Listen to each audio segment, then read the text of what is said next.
Hello students. नमस्कार सभी को। मैं देवेश कुमार एक बार फिर से आप सभी का स्वागत करता हूं स्टडीफाई भारत के इस एप्लीकेशन पर। बेसिकली हम प्रॉपर्टीज ऑफ फ्लूइड को डिस्कस कर रहे थे और कुछ बेसिक पार्ट इसका हम ऑलरेडी कवर कर चुके थे। ब्रीफ में उसको हम रिवाइज करेंगे और उसी के आगे से फिर कंटिन्यू करेंगे। तो बेसिक बेसिक पार्ट हम कवर अप कर चुके थे। सबसे पहले हमने डिस्कस किया था कि फ्लूइड क्या होता है। हिंदी में तरल बोला जाता था। तो फ्लूइड को हमने डिफाइन किया, कैसे किया था कि ऐसा कोई भी पदार्थ जिसमें फ्लो करने की टेंडेंसी हो, प्रवाह करने का गुण होता है, उसको हम बोलते क्या, फ्लूइड, या हिंदी में तरल बोला जाता है ना। तो हमें पता है कि जो कोई भी पदार्थ होता है उसकी तीन अवस्था होती है, सॉलिड, लिक्विड और गैस। तो लिक्विड्स और गैसेज में फ्लो करने का गुण होता है। तो एज पर डेफिनेशन जो फ्लूइड के एग्जांपल्स हो जाते हैं वो क्या हो जाता है, लिक्विड्स और गैसेज। ठीक है, आगे हम जब भी ये टर्म यूज करेंगे फ्लूइड तरल जब हम बोलेंगे तो उससे मीनिंग हमारा क्या होगा, लिक्विड्स या गैसेस से होगा, द्रव और गैसों से होगा। ओके। इसके बाद हमने बेसिक बेसिक जो ब्रांचेज होती है फ्लूइड मैकेनिक्स की वो डिस्कस किया था। तो हमने कहा था कि फ्लूइड मैकेनिक्स की तीन ब्रांचेज की हम बात करते हैं। होता है फ्लूइड स्टैटिक्स, दूसरा फ्लूइड डायनेमिक्स, तीसरा फ्लूइड काइनेमेटिक्स। ओके। हमने कहा था कि जो फ्लूइड है उसका हम दो तरीके से एनालिसिस कर सकते हैं। जब फ्लूइड जो है रुकी हुई अवस्था में है, मतलब वेलोसिटी जीरो है, विश्राम की अवस्था में, तब अगर उसका अध्ययन किया जाए तो उसको हम बोलते क्या, फ्लूइड स्टैटिक्स, है ना।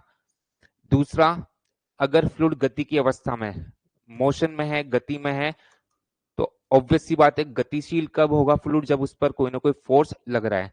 अगर हम हमारे एनालिसिस में उन फोर्सेज को भी कंसीडर करें जिनके कारण फ्लूइड की गति हो रही है, तो उस ब्रांच को हम बोलते क्या, फ्लूइड डायनेमिक्स।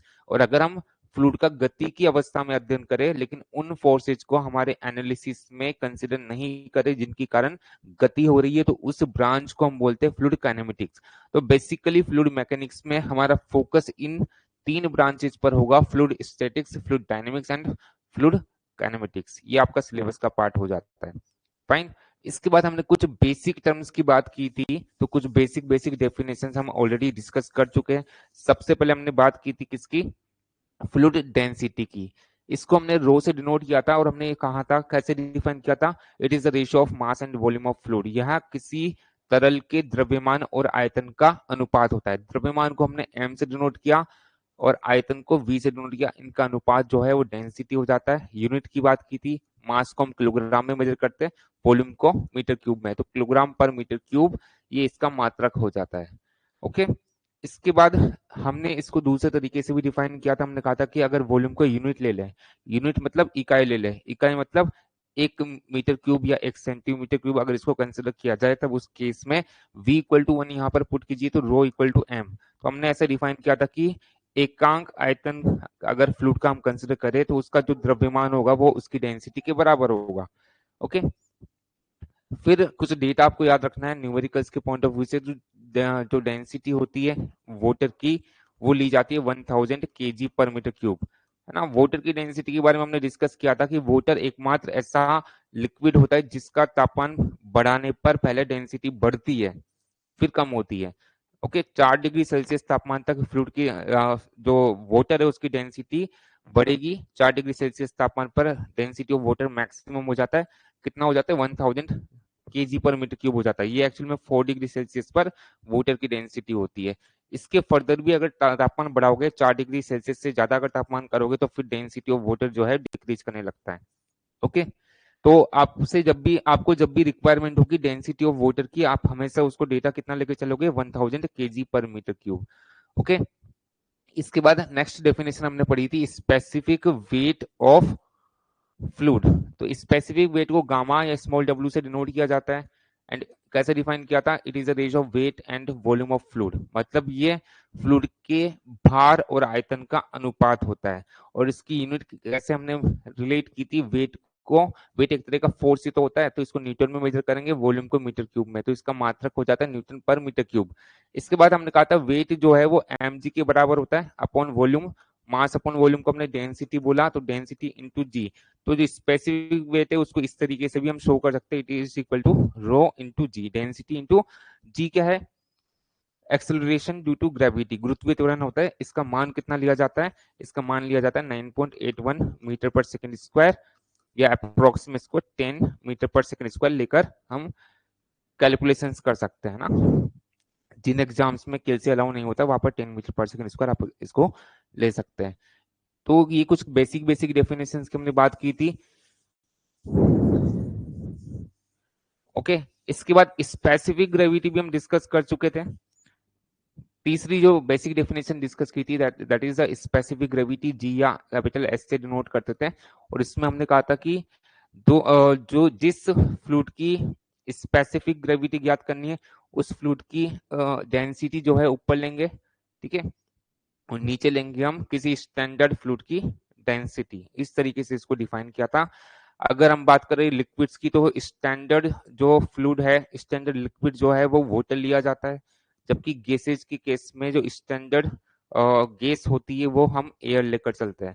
तो ये कुछ कुछ बेसिक बेसिक डेफिनेशन हमने डिस्कस की थी। 3 डेफिनेशन हो चुकी थी। फोर्थ हम हेडिंग लिखेंगे, फोर्थ हम हेडिंग लिखेंगे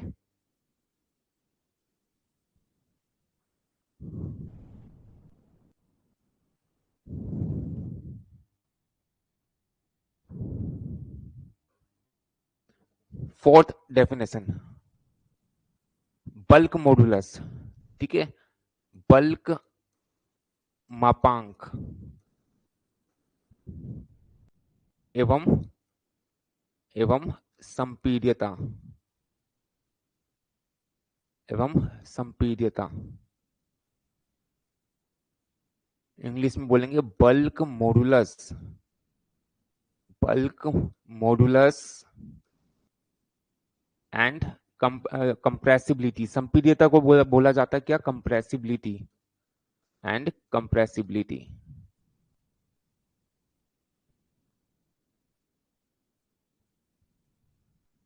bulk modulus and compressibility.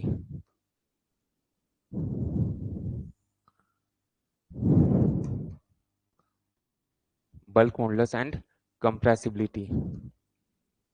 Okay, so सबसे पहले इसको डिफाइन कैसे करेंगे। देखो, इसको हम जनरली कैपिटल के से डिनोट करते हैं। मैं यहीं पे नोटेशन लिख रहा हूं, कैपिटल के से हम बल्क मॉडुलस को डिनोट करेंगे, ठीक है। तो इसको डिफाइन कैसे करते हैं बल्क मॉडुलस को। हम इसको डिफाइन करते हैं, ये आप स्ट्रेंथ ऑफ मटेरियल्स में भी पढ़ते हैं, है ना। यहाँ पे डिफाइन करेंगे change in pressure divided by volumetric strength. मैं लिख देता हूं एक बार, कैसे इसको डिनोट किया, ठीक है। बल्क मॉडुलस, बल्क मॉडुलस कैसे इसको डिनोट किया, इट इज इक्वल टू क्या, चेंज इन प्रेशर, दाब में परिवर्तन, दाब में परिवर्तन डिवाइडेड बाय आयतन विकृति, वॉल्यूमेट्रिक स्ट्रेन, आयतन विकृति, आयतन विकृति। इस तरीके से इसको डिफाइन किया जाता है। ओके, इस तरीके से इसको डिफाइन किया जाता है। ओके, तो अब यहां से देखिए कि चेंज इन प्रेशर को हम बोल सकते हैं क्या, कुछ नोटेशन अगर देना चाहे तो चेंज इन प्रेशर को डेल्टा पी में बोल रहा हूं। और आयतन विकृति अगर आपने पढ़ी हो स्ट्रेंथ ऑफ मटेरियल्स में, नहीं भी पढ़ी हो तो पढ़ लोगे, तो मैं बेसिकली इसकी डेफिनेशन बता देता हूं कि आयतन विकृति को हम डिफाइन करते हैं। मैं लिख देता हूं साइड में, आयतन विकृति जो होती है, आयतन विकृति, इसको जनरली एप्सिलॉन वी से डिनोट करते हैं, और ये होता है आयतन में परिवर्तन, आयतन में परिवर्तन डेल्टा वी इसको मैं बोलूं, डिवाइडेड बाय प्रारंभिक आयतन, प्रारंभिक आयतन कैपिटल वी, ठीक है, कैपिटल वी। इस तरीके से इसको हम डिफाइन करते हैं। तो यहां पर इसकी वैल्यू में पुट कर रहा हूं, तो आयतन विकृति क्या, delta we upon capital V. इस तरीके से इसको हम डिफाइन करते हैं। और यहां पर इस फॉर्मूला में एक माइनस साइन हमेशा आएगा, क्यों आएगा वो अभी मैं एक्सप्लेन कर दूंगा, ठीक है। तो बेसिकली ये फॉर्मूला आप दिमाग में रख सकते हैं, है ना। ये बेसिक फॉर्मूला जो है वो आपको नोटिस में होना चाहिए, आपसे एग्जामिनेशन में ये पूछा जा सकता है। ठीक है, माइनस साइन क्यों आएगा, थोड़ा सा उसको समझते हैं। देखो समझना कि कभी भी जब हम चेंज की बात करते हैं, है ना, किसी भी पैरामीटर में परिवर्तन की बात करते हैं, तो जनरली परिवर्तन कैसे हम डिफाइन करते हैं, जैसे चेंज इन वॉल्यूम की बात की, आयतन में परिवर्तन की बात की, तो इसको हम कैसे रिलेट करेंगे, चेंज इन वॉल्यूम जो होता है that is equal to final volume minus initial volume, ऐसे होता है। चेंज इन वॉल्यूम की बात करें तो ये होता है क्या, final volume minus initial volume. ठीक है, अंतिम आयतन माइनस प्रारंभिक आयतन। इसी तरीके से जो अगर चेंज इन प्रेशर की अगर आप बात करेंगे तो वो क्या होगा, final pressure minus initial pressure. समझ लो, किसी भी पैरामीटर में अगर चेंज हमें निकालना होता है तो final value of parameter minus initial value of parameter, इस तरीके से हम इसको रिलेट करते हैं। अब एक चीज सोचिए कि दो कंडीशन पॉसिबल है। देखो दाब में परिवर्तन हो रहा है, मतलब क्या, दाब या तो बढ़ रहा है या घट रहा है। समझ लो, दाब में अगर परिवर्तन की बात कर रहे हैं मतलब दाब या तो बढ़ रहा होगा या घट रहा होगा। इसी तरीके से अगर आयतन में परिवर्तन की बात की तो आयतन या तो बढ़ रहा होगा या घट रहा होगा, दो ही पॉसिबिलिटी है। तो पहली सिचुएशन सोचिए कि अगर आपने प्रेशर को बढ़ा दिया, प्रेशर को बढ़ा दिया तो प्रेशर बढ़ाने पर वॉल्यूम क्या होता है। आप किसी भी फ्लूइड पर, किसी भी लिक्विड पर अगर प्रेशर बढ़ा रहे हैं, ठीक है, जैसे कोई गैस है उस पर अगर प्रेशर बढ़ा रहे हो तो क्या होगा, गैस के जो पार्टिकल्स है वो पास पास आएंगे, पास पास आएंगे तो वॉल्यूम जो है क्या होगा, कम होगा। समझ लो, आयतन कम होगा। सिंपल सा हम रिलेट कर सकते हैं ना, अगर आप प्रेशर बढ़ा रहे तब उस केस में वॉल्यूम जो है वो कम होता है, वॉल्यूम कम होगा। वॉल्यूम कम होगा तो चेंज इन प्रेशर की, चेंज इन वॉल्यूम की अगर हम बात करें, ठीक है, इसको ऐसे देखो, प्रेशर बढ़ाया वॉल्यूम कम होगा, तो चेंज इन प्रेशर जो है, चेंज इन प्रेशर अगर हम रिलेट करना चाहें, इट इज इक्वल टू क्या, final pressure minus initial pressure.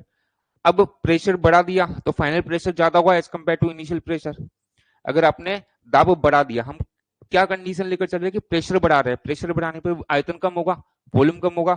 अगर प्रेशर बढ़ा दिया तो फाइनल प्रेशर पहले से ज्यादा हो गया, तो final pressure minus initial pressure अगर ये वैल्यू निकालोगे तो ये पॉजिटिव आएगी कुछ ना कुछ, क्योंकि बाद वाली वैल्यू ज्यादा है, ये कुछ ना कुछ पॉजिटिव वैल्यू मिलेगी। लेकिन चेंज इन वॉल्यूम की अगर हम बात करें, चेंज इन वॉल्यूम की अगर हम बात करें तो ये क्या, final volume minus initial volume होगा। और चूंकि दाब बढ़ाने पर आयतन कम हो रहा है तो मतलब क्या हुआ कि फाइनल जो वॉल्यूम होगा वो कम हो जाएगा as compare to the initial volume. ठीक है, प्रेशर बढ़ाने पर आयतन कम होगा तो जो फाइनल वॉल्यूम है वो कम हो जाएगा as compare to initial volume. तो ये जो चेंज इन वॉल्यूम निकल कर आएगा that will be something negative, वो कुछ ना कुछ नेगेटिव वैल्यू हमें मिलेगी। ओके, तो यहाँ पर अगर चेंज इन प्रेशर जो है वो पॉजिटिव है, यहाँ पर देखो चेंज इन प्रेशर अगर पॉजिटिव है तो उस कंडीशन में चेंज इन वॉल्यूम क्या होगा, नेगेटिव होगा। ओके, आई होप कि ये समझ में आ रहा होगा आपके। इसी तरीके से आप रिलेट कर सकते हैं, इसी तरीके से आप रिलेट कर सकते हैं। अगर अगर मान लीजिए दूसरी कंडीशन क्या हो सकती है, आपने प्रेशर जो है ना वो कम कर दिया, प्रेशर कम कर दिया तो वॉल्यूम बढ़ेगा, प्रेशर कम कर दिया तो गैस के जो पार्टिकल्स है वो दूर दूर जाएंगे, दूर दूर जाएंगे तो आयतन जो है गैस का वो बढ़ जाएगा। तो अगर प्रेशर आपने कम किया तो वॉल्यूम बढ़ता है। ओके, अगर वॉल्यूम बढ़ेगा तो उस कंडीशन में देखो यहां से हम रिलेट कर सकते हैं कि जो चेंज इन प्रेशर होगा, क्या कैसे हम डिफाइन करते हैं, final pressure minus initial pressure. अब चूंकि हमने प्रेशर को कम कर दिया मतलब जो बाद वाली वैल्यू होगी प्रेशर की, फाइनल प्रेशर जो होगा वो कम होगा as compare to the initial pressure. तो जो चेंज इन प्रेशर निकल कर आएगा वो कुछ ना कुछ नेगेटिव होगा, कुछ ना कुछ नेगेटिव होगा। और इसी तरीके से अगर हम बात करें चेंज इन वॉल्यूम की, क्या होता है, final volume minus initial volume. अब यहाँ पर वॉल्यूम बढ़ रहा है, वॉल्यूम बढ़ रहा है मतलब फाइनल वॉल्यूम का मान ज्यादा होगा as compare to initial volume, तो ये वैल्यू जो है ना वो क्या आएगी, कुछ ना कुछ पॉजिटिव आएगी। तो यहाँ पर इस कंडीशन में जब प्रेशर हमने कम किया, इस कंडीशन में चेंज इन प्रेशर तो कुछ नेगेटिव होगा और चेंज इन वॉल्यूम कुछ पॉजिटिव होगा। पहली कंडीशन क्या थी, जब हमने प्रेशर बढ़ा दिया तब उस केस में आयतन कम हो रहा था तो चेंज इन प्रेशर पॉजिटिव था और चेंज इन वॉल्यूम नेगेटिव था। तो कुल मिलाकर हम ये कंक्लूड कर सकते हैं, ये निष्कर्ष निकाल सकते हैं, अगर चेंज इन प्रेशर पॉजिटिव है तो उस केस में चेंज इन वॉल्यूम नेगेटिव होगा, अगर चेंज इन प्रेशर नेगेटिव है तो उस केस में चेंज इन वॉल्यूम जो है वो पॉजिटिव होगा। मतलब दोनों में से कोई ना कोई एक चेंज जो है ना या तो चेंज इन प्रेशर या चेंज इन वॉल्यूम, वो हमेशा नेगेटिव होगा, हमेशा नेगेटिव होगा। इसीलिए फॉर्मूला में एक नेगेटिव साइन का हमेशा यूज किया जाता है। ओके, तो आप ये कॉन्सेप्ट के लिए सारे सब कुछ मैंने बताया, बाकी आपको ये डायरेक्टली याद होना चाहिए, है ना। ये सब कुछ मैंने कॉन्सेप्ट के लिए बताया, लेकिन आपको ये डायरेक्टली याद होना चाहिए। आई होप कि सारी चीजें क्लियर होगी आपको। ओके, ये सब कुछ क्लियर होगा। क्लियर है? चलिए, ये तो बात की हमने बल्क मॉडुलस की। ओके, अब कई बार थोड़े अच्छे न्यूमेरिकल्स इस पे पूछ लिए जाते हैं, तो उसके लिए हमें इसको फॉर्मूला को अलग तरीके से रिलेट करना होगा। ओके, हमें पता है कि जो मास होता है, द्रव्यमान जो होता है, द्रव्यमान जो होता है m से अगर हम इसको डिनोट करें, then it is equal to rho into v। Basic mathematics अगर आपने पढ़ा हो, डिफरेंशिएशन अवकलन जो होता था, अगर आपने पढ़ा हो या नहीं भी पढ़ा हो, कोई घबराने की बात नहीं है, मैं आपको पूरा एक्सप्लेन करूंगा जो जो चीजें काम आएगी। अगर आप डिफरेंशिएशन करते हो, ठीक है, डिफरेंशिएशन को डी से डिनोट कर रहा हूं, दो पैरामीटर से x और y दोनों गुना में है, इसका डिफरेंशिएशन कैसे करते थे? दोनों जो पैरामीटर से x और y वो वेरिएबल है, चर है, मतलब उनका मान नियत नहीं है। वेरिएबल है मतलब जो कांस्टेंट नहीं है ना, जिनका मान जो है वो चेंज होता है। ठीक है, तो दो अगर वेरिएबल्स का मल्टीप्लीकेशन होता है, गुना होता है, तब उसका डिफरेंशिएशन हम कैसे करते थे? हम करते थे कैसे? एक पैरामीटर को कांस्टेंट रखा, सपोज x को कांस्टेंट रखा, और डिफरेंशिएशन कर दिया किसका? y का। फिर प्लस करते थे दूसरे पैरामीटर को, मतलब y को कांस्टेंट रखा, इनटू पहले पैरामीटर का डिफरेंशिएशन dx। इस तरीके से हम डिफरेंशिएशन करते थे। तो इसका मैं अवकलन कर रहा हूं, डिफरेंशिएशन कर रहा हूं, ठीक है, इसका मैं अवकलन कर रहा हूं। तो इसका अवकलन करने पर, अवकलन मतलब डिफरेंशिएशन करने पर, डिफरेंशिएशन करने पर, तो m का डिफरेंशिएशन क्या? m तो कांस्टेंट होता है, ठीक है, m तो कांस्टेंट होता है। Differentiation of m that is equal to पहला वेरिएबल डेंसिटी, इसको कांस्टेंट रखा, v का डिफरेंशिएशन dv, प्लस दूसरा वेरिएबल क्या? वॉल्यूम, इनटू पहले का डिफरेंशिएशन। ऐसा ही तो बताया हमने। ओके, मास तो हमेशा कांस्टेंट होता है, तो डिफरेंशिएशन ऑफ मास हमेशा जीरो होगा, है ना। लास्ट लेक्चर में भी हमने डिस्कस किया था कि मास जो है ना वो कांस्टेंट टर्म होती है, हमेशा ये कांस्टेंट होता है। तो मास जो है कांस्टेंट होगा, तो कांस्टेंट का डिफरेंशिएशन जीरो होता है हमेशा। ठीक है, it is equal to rho into d V plus V into D rho. तो इसको और सोल्व करेंगे, ठीक है, इसको और सोल्व करेंगे, इसको रखा रो डीवी को यहाँ पर, और इसको यहाँ पर लेकर आ गए, तो it is equal to minus का वी इंटू डी रो। तो यहाँ से डीवी अपॉन वी को मैं बोल सकता हूँ it is equal to minus का डी रो अपॉन रो, बोल सकते हैं ऐसा। ओके, इस तरीके से हम बोल सकते हैं। तो अल्टीमेटली ये जो रिलेशन था, इसको मैं समझाने के लिए इक्वेशन नंबर 1 बोल रहा हूँ। ओके, तो इसमें डेल वी अपॉन वी का मान पुट कर दो, है ना। डेल वी अपॉन वी बोल दो या डी वी अपॉन वी, एक ही बात है ना। डीवी जो है ना, डीवी जो है ये भी जो चेंज होता है उसी को डिनोट करता है, ठीक है। डीवी भी चेंज को ही डिनोट करता है, वो आयतन में चेंज को डिनोट करता है, या डेल वी बोल दीजिए, वो भी एक ही बात है। डेल वी क्या होता था? Change in volume. ओके, तो डेल वी अपॉन वी यानी डीवी अपॉन वी का मान इक्वेशन नंबर 1 में हम पुट कर सकते हैं। सो यहीं पर मैं बोल देता हूं, समीकरण 1 से, समीकरण 1 से, तो वहां पर k इक्वल टू था माइनस का del P upon del V by V, ठीक है, डेल वी बाई वी। तो उसकी जगह माइनस का डी रो अपॉन रो हमने पुट किया, और ये माइनस माइनस कैंसिल आउट हो गए, तो अल्टीमेटली k इक्वल टू हम बोल सकते क्या? ये बोल सकते हैं रो गया ऊपर, रो इंटू डेल पी की जगह डीपी बोल दे, एक ही बात है, डीपी अपॉन डी रो। तो एक फॉर्मूला ये भी हो जाता है ना। इस पर बाई चांस ही न्यूमेरिकल्स पूछे, लेकिन एक आध बार पूछा हुआ है, तो बच्चों के लिए थोड़ा डिफिकल्ट हो जाता है रिलेट करना। तो इसको आप याद कर सकते हैं, इस पर भी मैं न्यूमेरिकल कराऊंगा, है ना। जितने भी पॉसिबल पैटर्न्स होते हैं एग्जामिनेशन के, सभी पर मैं क्वेश्चन आपको क्लास नोट्स में करवाने वाला हूँ। उनको भी आपने प्रॉपरली कर लिया, उनको टाइम टू टाइम रिवाइज किया, तो किसी भी पैटर्न का न्यूमेरिकल आपसे नहीं छूटने वाला किसी भी AN JN के एग्जामिनेशन में, इतना आप कॉन्फिडेंट रहना। ओके, ये तो हमने बात की बल्क मॉडुलस की। इसके बाद कंप्रेसिबिलिटी की बात करें, कंप्रेसिबिलिटी की बात करें, ठीक है, या इससे पहले एक और चीज हम रिलेट कर सकते हैं।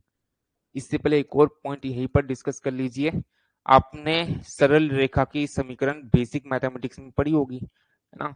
नहीं पता तो मैं जस्ट रिमाइंड कर रहा हूं आपको, जो स्ट्रेट लाइन की समीकरण होती है, सरल रेखा की समीकरण, सरल रेखा की समीकरण याद हो तो ये होती थी y equal to M X plus C, y equal to M X plus C. m उस रेखा की, उस लाइन की प्रवणता होती थी, ग्रेडियंट होता था। ओके, c जो है वो y एक्सिस पर अंतःखंड को हम बोलते थे।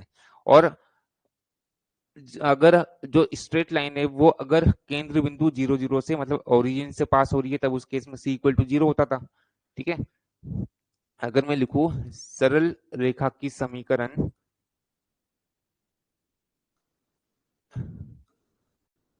जो कि केंद्र बिंदु ओरिजिन, केंद्र बिंदु 0 0 से गुजरती है, केंद्र बिंदु 0 0 से गुजरती है, गुजरती है, तो ये होती है y equal to M X. यही होता था, नहीं पता तो अब ध्यान रखिएगा, ठीक है। इसको अगर मैं कर्व से शो करना चाहूं, इसको अगर हम कर्व से शो करना चाहे, ये y एक्सिस हो गई, ये x एक्सिस हो गई। ओके, और स्ट्रेट लाइन की इक्वेशन की बात करें, स्ट्रेट लाइन इक्वेशन की हम अगर बात करना चाहे तो ये स्ट्रेट लाइन की इक्वेशन होगी, और ये 0 0 पॉइंट ये वाला होता था ओरिजिन, ठीक है, 0 0 पॉइंट होता था, ऐसे ही होता था, ठीक है। ये केंद्र बिंदु से अगर रेखा गुजरी तो इस रेखा की समीकरण होती थी y equal to M X. अब ये जो फॉर्मूला था, ये जो फॉर्मूला था, इसको ध्यान से देखिए, कौन सा, ये वाला फॉर्मूला, इक्वेशन 1 को देखिए, है ना। तो यहाँ पर क्रॉस मल्टीप्लाई करके इसको मैं बोल सकता हूँ ना, del P equal to K times del V upon V, ठीक है, माइनस में, है ना, यहाँ पे माइनस का सिग्निफिकेंस ज्यादा नहीं है, ठीक है। तो इस तरीके से मैं बोल सकता हूँ, बोल सकते हैं ना। तो नेक्स्ट पॉइंट पर हम बोलेंगे फ्रॉम इक्वेशन 1, ठीक है, समीकरण 1 से, समीकरण 1 से डेल पी को मैं बोल सकता हूं इट इज इक्वल टू क्या, माइनस का K times del V upon V, बोल सकते हैं। ये इक्वेशन थी किसी स्ट्रेट लाइन की जो कि ओरिजिन से पास होती है, और इसमें ये y होता था, ये x होता था, ऐसे होता था। अब यहाँ पर देखो y equal to M X, इस फॉर्मेट में तो ये लिखा हुआ है, y की जगह यहाँ पर डेल पी है, m प्रवणता होती है रेखा की, m की जगह यहाँ पर k है, और x की जगह क्या है, डेल v अपॉन v है, ऐसे ही है, ठीक है। y की जगह ये है, m की जगह k है, और x की जगह ये है, बोल सकते हैं। तो इस रूप में ये चूंकि समीकरण प्राप्त हो रही है, तो इसका क्या निष्कर्ष निकाल सकते हैं, ये निष्कर्ष निकाल सकते हैं कि यहाँ पर y की जगह अगर मैं डेल पी लूं, ठीक है, y की जगह क्या है, डेल पी, और x की जगह डेल वी अपॉन वी, अगर ये हम लेकर चले तो इनके बीच में जो कर्व मिलेगा वो एक स्ट्रेट लाइन मिलेगा, ठीक है। और यहाँ पर m जो है ना, m ही होता था रेखा की प्रवणता, ठीक है, स्लोप होती थी इस लाइन की, स्लोप मतलब ये, ठीक है, ये स्लोप, ये स्लोप है, ठीक है। अगर ये एंगल थीटा है तो ये m जो है ना, ये रेखा की प्रवणता मतलब टेन थीटा होता था, ठीक है। ये रेखा की प्रवणता होती थी, रेखा की प्रवणता स्लोप होती थी, या ढाल बोल सकते हैं, ठीक है, प्रवणता या ढाल बोल सकते हैं। तो क्या मतलब निकला यहाँ पर, मतलब ये निकला कि यहाँ पर m की जगह k है, तो यहां से हम बोल सकते हैं ना कि अगर हम कर्व प्लॉट करें डेल पी और डेल वी बाई वी के बीच में, तब जो स्लोप मिलेगी लाइन की that is equal to bulk modulus, है ना। वो बल्क मॉडुलस के बराबर होगी। यही निष्कर्ष निकला। अगर हम कर्व प्लॉट करें डेल्टा पी और डेल वी अपॉन वी के बीच में, तो ये स्ट्रेट लाइन मिलेगा, क्योंकि स्ट्रेट लाइन की समीकरण को दर्शा रहा है, तो ये स्ट्रेट लाइन मिलेगा। और यहाँ पर इक्वेशन में एम की जगह क्या है, के। ठीक है, तो मतलब क्या हुआ कि इन डेल्टा पी और डेल वी अपॉन वी के बीच में अगर हम कर्व प्लॉट करेंगे ना, तो इस लाइन की जो स्लोप होगी वही तो के हो गया, वही तो बल्क मॉडुलस हो गया। मतलब जो निष्कर्ष है वो मैं लिख देता हूं। इसका मीनिंग क्या निकल रहा है, अर्थात del P versus del V by V, ये वॉल्यूमेट्रिक स्ट्रेन है, आयतन विकृति के मध्य वक्र की ढाल बल्क मॉडुलस के बराबर होती है। बल्क मॉडुलस के बराबर होती है, के बराबर होती है। ये जो पॉइंट्स लिखा रहा हूं ना, ये एग्जामिनेशन में एज इट इज मिलता है आपको, वही एग्जाम की ही लैंग्वेज लिख पा रहा हूं मैं, है ना। तो क्लास नोट्स में अच्छे से आपको कमांड करनी है। ठीक है, क्लास नोट्स पर आपको कमांड बहुत अच्छे से करनी है, क्योंकि नोट्स से बाहर कुछ नहीं जाएगा। न्यूमेरिकल्स हो या थ्योरेटिकल पार्ट हो, डेटा वाला पार्ट हो, कुछ भी नोट्स से बाहर नहीं होगा, ये आप मानकर चलना। तो नोट्स पर बहुत अच्छे से आपको कमांड करनी है, टाइम टू टाइम इनको रिवाइज करना है। चलिए, तो ये तो बात की हमने किसकी, बल्क मॉडुलस की। इसी के साथ कंप्रेसिबिलिटी भी हम पढ़ेंगे, क्योंकि बल्क मॉडुलस और कंप्रेसिबिलिटी कहीं ना कहीं इंटर रिलेट होते हैं। तो नेक्स्ट पॉइंट में कंप्रेसिबिलिटी की बात करें, संपीड्यता, संपीड्यता कंप्रेसिबिलिटी।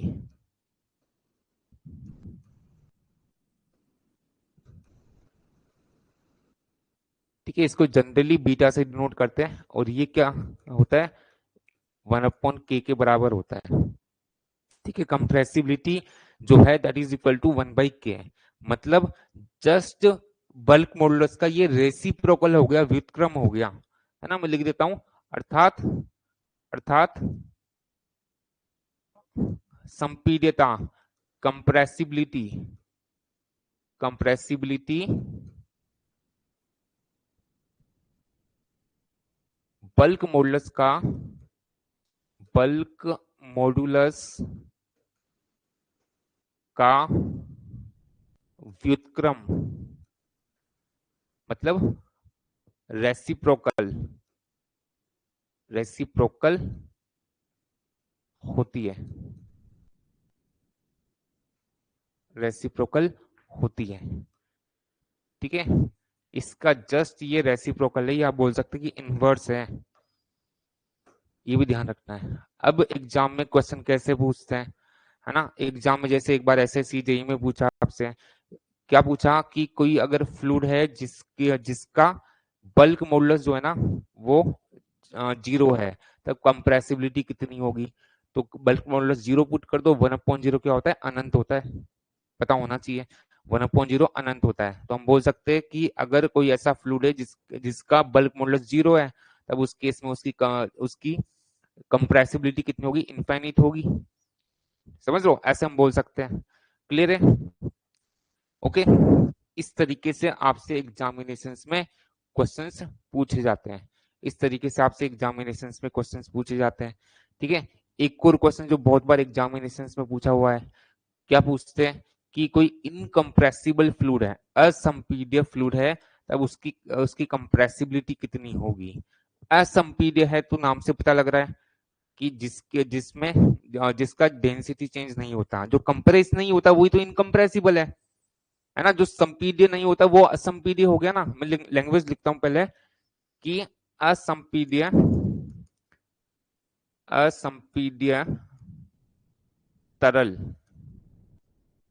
मतलब incompressible fluid, incompressible fluid, incompressible fluid के लिए, इनकम्प्रेसिबल फ्लूइड के लिए,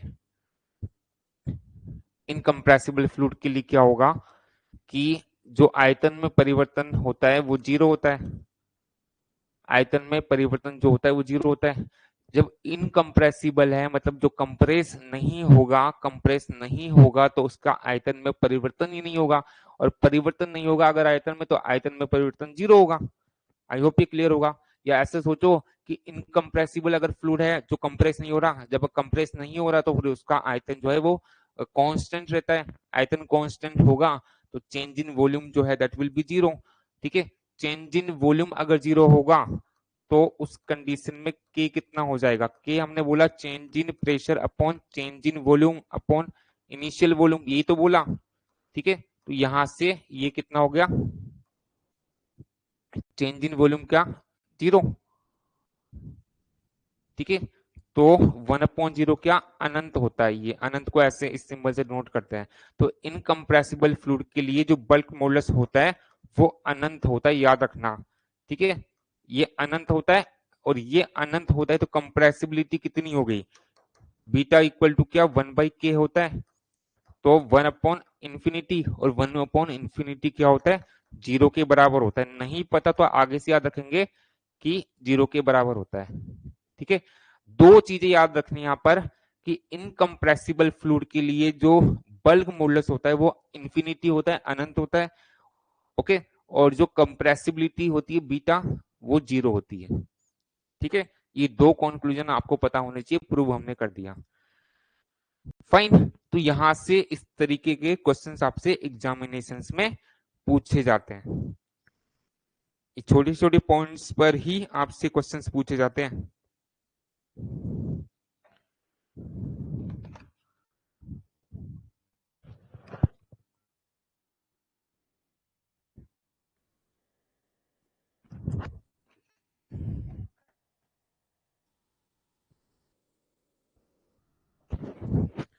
ओके, तो कुछ कुछ बेसिक डेफिनेशंस हम पढ़ रहे थे। ओके, कितनी डेफिनेशंस हो चुकी, 4 हो चुकी। फिफ्थ अब हम लिखेंगे। फिफ्थ फिफ्थ है विशिष्ट आयतन, स्पेसिफिक वॉल्यूम। विशिष्ट विशिष्ट आयतन, विशिष्ट आयतन, स्पेसिफिक स्पेसिफिक वॉल्यूम।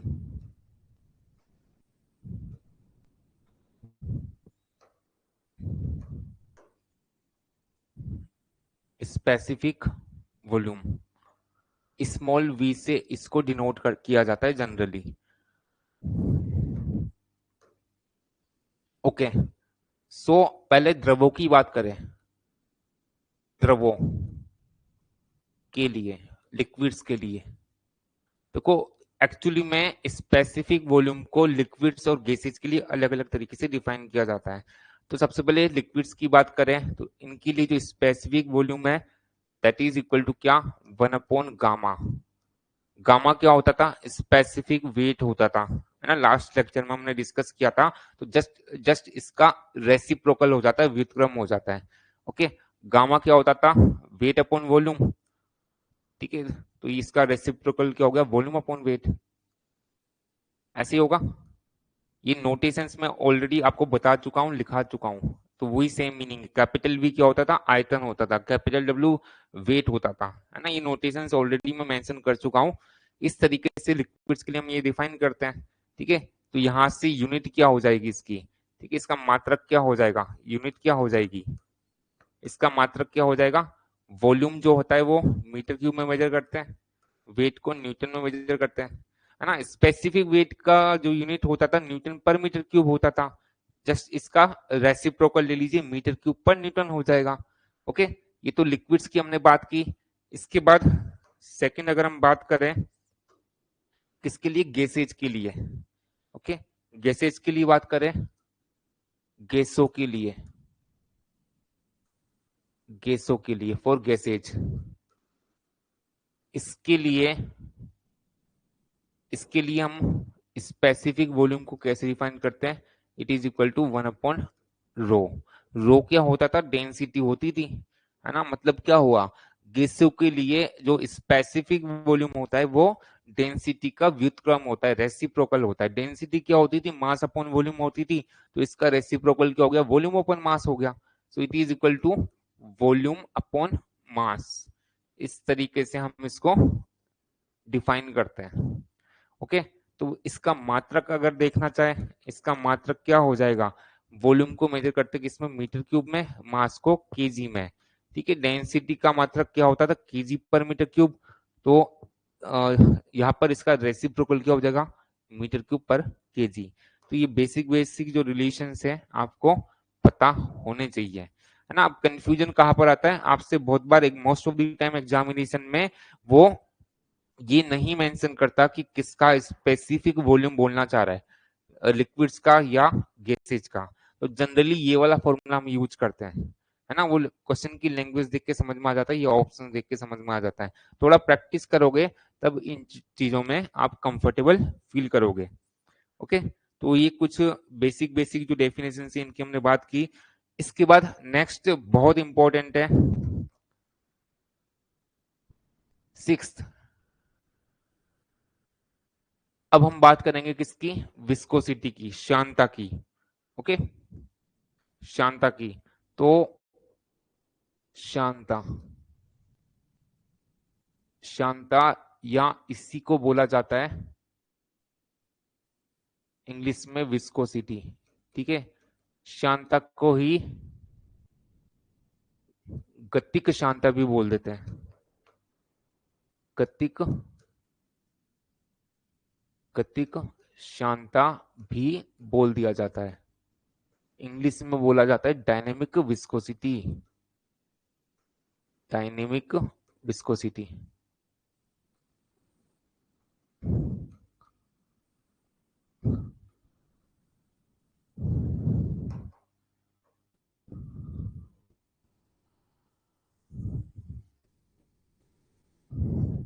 इसको म्यू से डिनोट किया जाता है। ठीक है, बहुत इंपॉर्टेंट टॉपिक है ये, है ना। खासकर एसएससी में तो मोस्ट ऑफ द टाइम इस पर क्वेश्चन आते हैं, किसी भी एग्जाम के लिए इंपॉर्टेंट है कि रिपीटेशन इस टॉपिक पर बहुत होता है। ओके, तो सबसे पहले हम इसको समझेंगे, है ना। सबसे पहले हम समझेंगे कि विस्कोसिटी क्या होती है। इसको समझना, जब भी हम कोई लिक्विड का एनालिसिस करते हैं, है ना, लिक्विड फ्लो कर रहा है ना, ध्यान से समझ चलना। इस चैप्टर में मैंने पहले भी कहा था कि इस चैप्टर में पूरे सब्जेक्ट का बेस तैयार होगा, है ना। वो बेसिक कॉन्सेप्ट्स आप इस चैप्टर में सीखोगे। ठीक है, तो आगे ये चीजें बहुत काम आने वाली है, इसलिए ध्यान से समझते हुए चलना। मान लीजिए कि कोई लिक्विड फ्लो कर रहा है ना, लिक्विड का प्रवाह हो रहा है। ओके, तो हम उसको कैसे एनालाइज करते हैं, हम ये मानते हैं कि जब भी लिक्विड का फ्लो हो रहा है ना, तो वो अलग अलग परतों के रूप में हो रहा है। जैसे कोई लिक्विड है, मान लीजिए वाटर है, वो फ्लो कर रहा है, तो हम ये मानेंगे कि इसमें लिक्विड की, पानी की अलग अलग लेयर्स प्रेजेंट है। ठीक है, लिक्विड की अलग अलग लेयर्स प्रेजेंट है। एक लेयर तो ये हो गई, दूसरी लेयर ये हो गई, तीसरी लेयर ये हो गई, चौथी लेयर ये हो गई। इस तरीके से लिक्विड फ्लो कर रहा है। एनालिसिस में हम ऐसा मान के चलते हैं। क्लियर है। अब क्या होगा, अब क्या होगा, जब हम लेयर्स के रूप में अज्यूम कर रहे हैं इस लिक्विड को, तो लिक्विड अगर फ्लो कर रहा है तो अब हम ये मानेंगे कि जब लिक्विड फ्लो करेगा तो एक लेयर ऑफ लिक्विड पर दूसरी लेयर ऑफ लिक्विड जो है ना वो फ्लो करेगी। समझ रहा हूं, ठीक है। तो जब लिक्विड फ्लो कर रहा है तब एक लेयर ऑफ लिक्विड पर दूसरी लेयर जो होगी वो फ्लो करना चाहेगी। तो आपस में इन लेयर्स के बीच में क्या होगा, गति का प्रतिरोध भी उत्पन्न होगा, है ना। जब लिक्विड ये फ्लो कर रहा है, ये एक लेयर होगी, दूसरी लेयर होगी, ये इस डायरेक्शन में फ्लो करना चाह रहे थे। तो एक्चुअली में हो क्या रहा है, हम ये मान रहे कि जब लिक्विड फ्लो कर रहा है ना, तो वो लेयर्स के रूप में प्रेजेंट है, और एक लेयर ऑफ लिक्विड पर दूसरी लेयर ऑफ लिक्विड जो है ना वो गति कर रही है। तो जब एक लेयर के कांटेक्ट में दूसरी लेयर है और ये लेयर जो है इस पर दूसरी लेयर मूव कर रही है, तो इस परत की गति का प्रतिरोध दूसरी परत जिसकी संपर्क में उसके द्वारा किया जाता है। ये जो गति का प्रतिरोध हुआ ना, अलग अलग परतों के बीच में एक लेयर की गति का प्रतिरोध जो उत्पन्न हुआ, उसी को हम बोलते हैं श्यानता, है ना। वापस सुनना ध्यान से, क्या बोला मैंने कि जो अलग अलग लेयर्स होगी किसी लिक्विड की, उन लेयर्स के बीच में गति के दौरान आपस में जो प्रतिरोध हो रहा है, गति का जो प्रतिरोध उत्पन्न हो रहा है, उसी प्रतिरोध को श्यानता कहा जाता है। बहुत इंपॉर्टेंट ये टॉपिक है। सो पहले एक बार इसको डिफाइन कर देते हैं। किसी किसी तरल के प्रवाह के दौरान, किसी तरल के प्रवाह के दौरान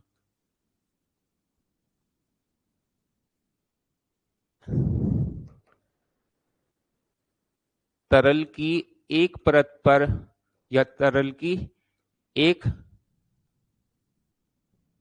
परत की गति का दूसरी परत द्वारा प्रतिरोध जो होता है उसी को श्यानता कहा जाता है। तरल की एक परत की गति का दूसरी परत द्वारा प्रतिरोध श्यानता कहलाता है, विस्कोसिटी कहलाता है। ओके, तो ये चीजें आपको क्लियर।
ओके, तो सिंपल सी डेफिनेशन है।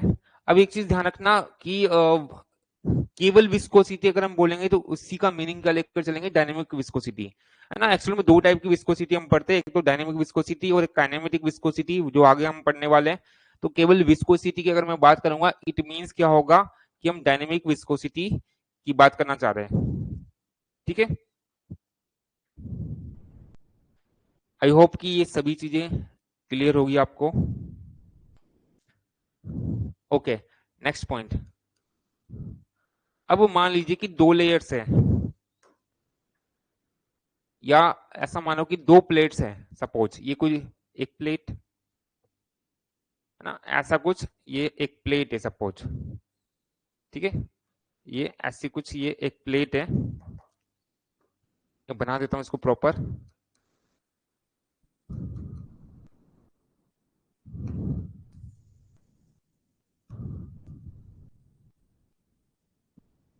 ओके, ये दो कुछ प्लेट्स थी, इनके बीच में कोई लिक्विड भरा हुआ है ना, इनके बीच में मान लीजिए कि ये कोई लिक्विड भरा हुआ है। ठीक है, ये कोई लिक्विड भरा हुआ है।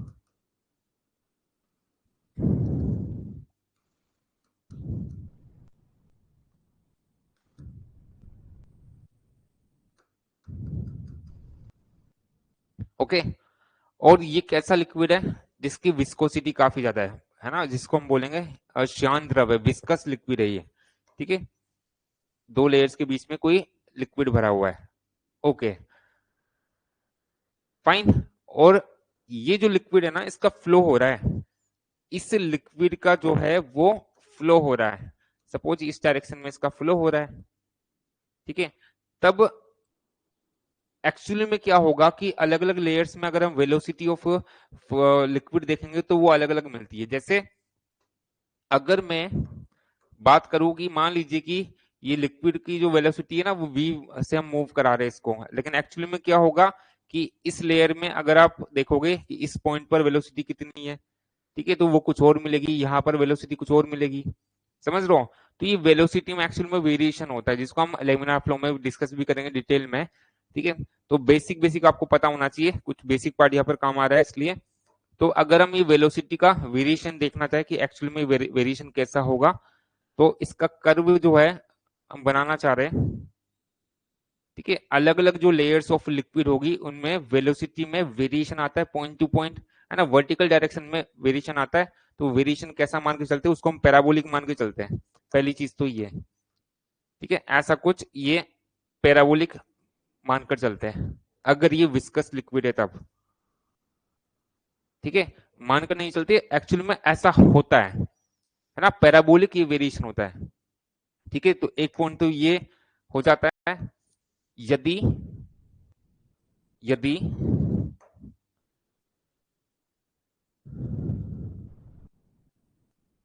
यदि दो प्लेटों या सतहों के मध्य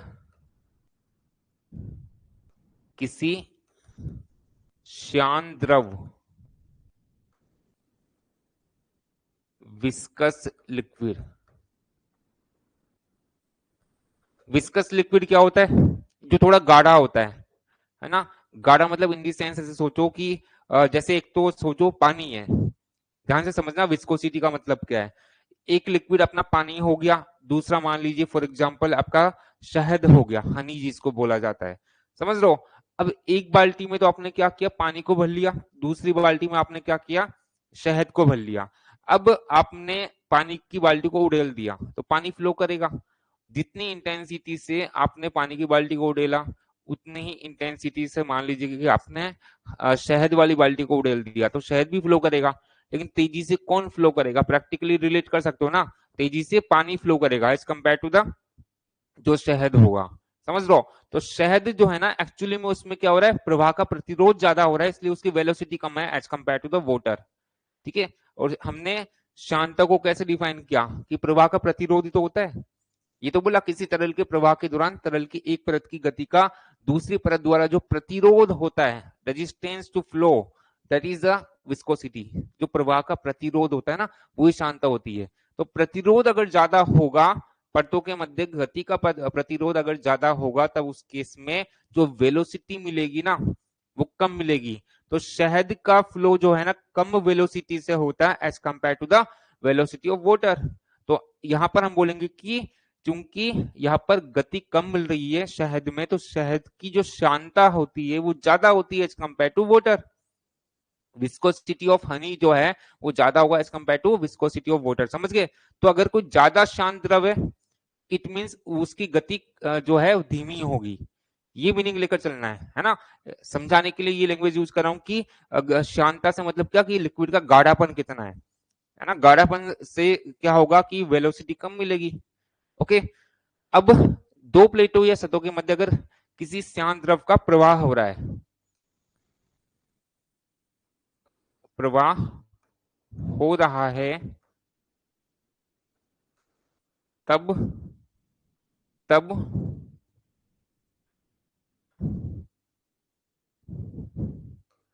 जो वेलोसिटी वेरिएशन है, वेग वितरण जो होगा,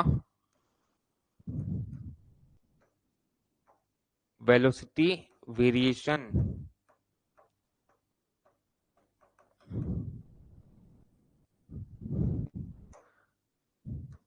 परवलयाकार होता है, मतलब पैराबोलिक होता है।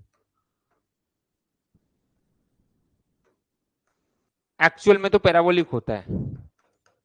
ठीक है, कई बार एग्जाम्स में पूछा हुआ है, अगर कोई विस्कस लिक्विड है तब उसका उस केस में जो वेलोसिटी वेरिएशन है वो कैसा होता है, तो वो होता है पैराबोलिक, ऐसा कुछ होता है ना, ये पैराबोलिक होता है। ठीक है, ये मेंशन कर देता हूं, ये कैसा है, ये पैराबोलिक है, ये है पैराबोलिक, परवलयाकार। लेकिन एनालिसिस को आसान बनाने के लिए हम इस वेलोसिटी वेरिएशन को लीनियर मान लेते हैं, है ना। ध्यान रखना, मैं बोल रहा हूँ कि अज्यूम कर लेते हैं, लीनियर अज्यूम कर लेते हैं, जिससे एनालिसिस जो है ना वो आसान हो जाता है।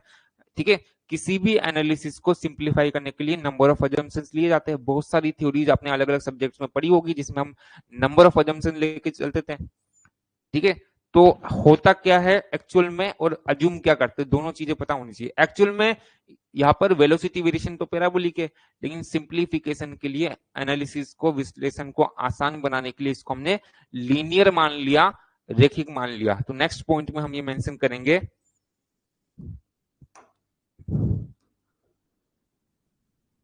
परंतु परंतु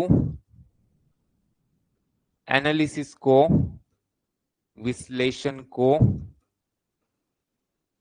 सरल करने के लिए, सरल करने के लिए, सिंप्लीफाई करने के लिए वेलोसिटी वेरिएशन मतलब वेग वितरण को लीनियर माना जाता है, रेखिक माना जाता है, लीनियर लीनियर माना जाता है, लीनियर माना जाता है। तो लीनियर अगर मानेंगे तो फिर क्या होगा, वापस से कर्व बनाते हैं लीनियर वाला।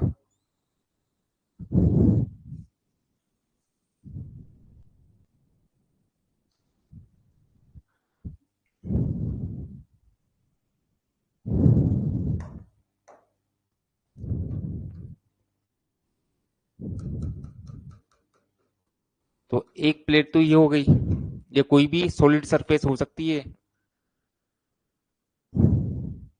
और दूसरी ये हो गई,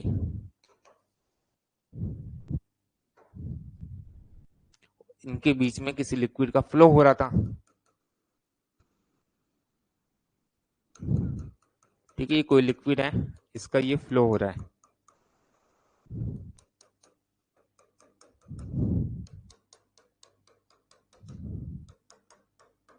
ठीक है।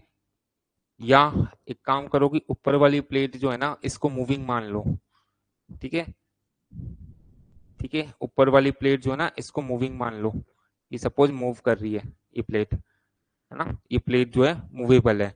यहाँ पे लाइन खींच दी, मतलब ये फिक्स है, ये फिक्स नहीं है, अब ये लाइन हटा दी मैंने, ओके, है ना। एक्चुअली में अगर ये फिक्स होती ना तो यहाँ पे भी वेलोसिटी जीरो मिलती, ठीक है, ये फिक्स नहीं है ना, ये वाली लाइन ऊपर वाली फिक्स नहीं है, मतलब जो लेयर है ना वो फिक्स नहीं है, वो मूव कर रही है, ठीक है।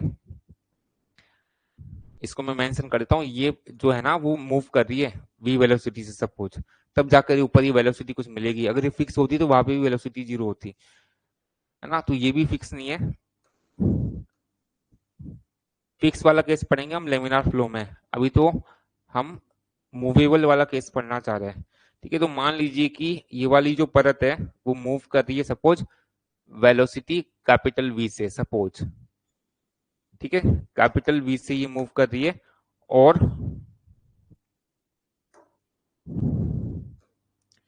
ये जो दोनों लेयर्स है या दोनों जो सरफेसेज है, दोनों प्लेट्स जो है, इनके बीच की जो डिस्टेंस है उसको कुछ मान लेता हूं मैं, सपोज ये है कितनी, इसको कैपिटल वाई मान लेता हूं, इसको कैपिटल वाई मान लेता हूं, ओके। अपर प्लेट जो है वो कैपिटल वी वेलोसिटी से मूव कर रही है, और दोनों प्लेट्स के बीच का जो गैप है वो कैपिटल वाई है, ठीक है। दोनों प्लेट्स का गैप है कैपिटल वाई, और दोनों प्लेट्स के बीच में लिक्विड भरा हुआ है, तो कैपिटल वाई को हम ये भी तो बोल सकते हैं थिकनेस ऑफ ये लिक्विड हो गया, जितना गैप है पूरे में लिक्विड भरा हुआ है, तो या तो कैपिटल वाई को बोल दो दोनों प्लेट्स के बीच का ये गैप हो गया, अंतराल हो गया, या फिर बोल दीजिए थिकनेस ऑफ लिक्विड ये हो गया, एक ही बात है ना, ओके, ठीक है। लीनियर वेरिएशन हमने माना, ये अजम्पशन लिया हमने, लीनियर वेरिएशन यहाँ पे माना, ठीक है। तो लीनियर वेरिएशन अगर माना तो कर्व में अगर मैं शो करना चाहूं तो लीनियर कर्व ऐसा कुछ मिलेगा, ऐसा कुछ, ये लीनियर कर्व हो गया, ओके, ये लीनियर कर्व हो गया,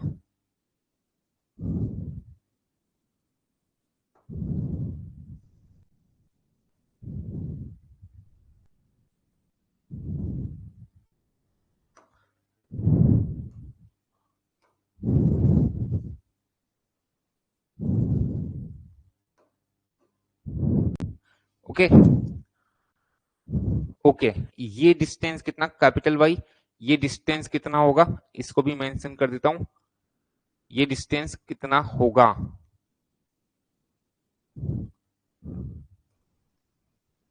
ये डिस्टेंस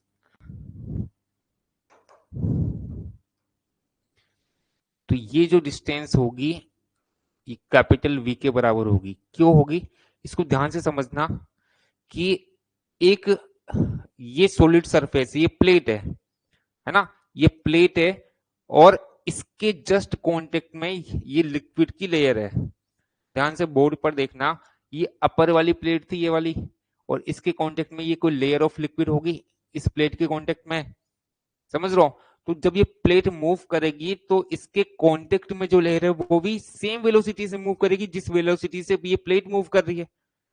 होता है ना ऐसा, आप बस में ट्रेवल कर रहे हो तो बस की velocity suppose 100 kilometre per hour है, तो आप अगर बस में बैठो तो आपकी वेलोसिटी कितनी होगी, वो भी 100 किलोमीटर पर आवर होगी, क्योंकि आप उस सरफेस के कांटेक्ट में हो। समझ लो, तो सेम लॉजिक यहाँ पर यूज करना है कि अगर कोई प्लेट जो है ना मूव कर रही किसी वेलोसिटी से, तो उस प्लेट के संपर्क में, उस प्लेट के कांटेक्ट में जो लेयर होगी ना वो भी सेम वेलोसिटी से मूव करेगी। तो ये प्लेट थी, ये प्लेट जो है ना वी वेलोसिटी से मूव कर रही है, तो इस प्लेट के कांटेक्ट में जो लेयर ऑफ लिक्विड होगी वो भी सेम वेलोसिटी से, वी वेलोसिटी से मूव करेगी।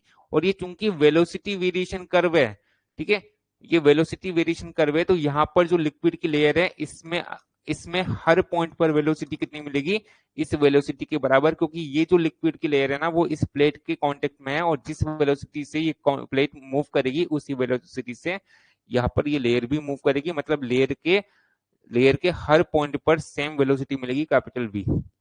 इसलिए यहां पर हमने बोला कि इस पॉइंट पर वेलोसिटी कितनी, कैपिटल वी के बराबर। इस पॉइंट पर वेलोसिटी कितनी, 0। यहां पर वेलोसिटी कितनी बोली, 0। ठीक है, यहां पर वेलोसिटी 0 बोली, क्यों बोली, ये नीचे वाली प्लेट फिक्स से कैसे पता, ये लाइंस खींच दी ना, तो इसका मतलब है कि ये रुकी हुई प्लेट है ना, मैं लिख देता हूं, ये स्टैटिक है। स्टैटिक है मतलब वेलोसिटी इसकी 0 है, ये लाइंस खींच दी उसका मतलब ये होता है कि स्टैटिक है, वेलोसिटी 0 है। तो अगर वेलोसिटी 0 है तो इसके कांटेक्ट में जो लेयर होगी उसकी भी वेलोसिटी 0 होगी। ठीक है, तो यहाँ पर जो पॉइंट लिया ना, यहाँ पे वेलोसिटी कितना, 0, और यहाँ पे जो पॉइंट लिया उस पर वेलोसिटी कितना, कैपिटल वी के बराबर। तो ये लीनियर वेरिएशन हम अज्यूम करते हैं एनालिसिस को सिंप्लीफाई करने के लिए, एक्चुअली में पैराबोलिक वेरिएशन होता है वेलोसिटी का।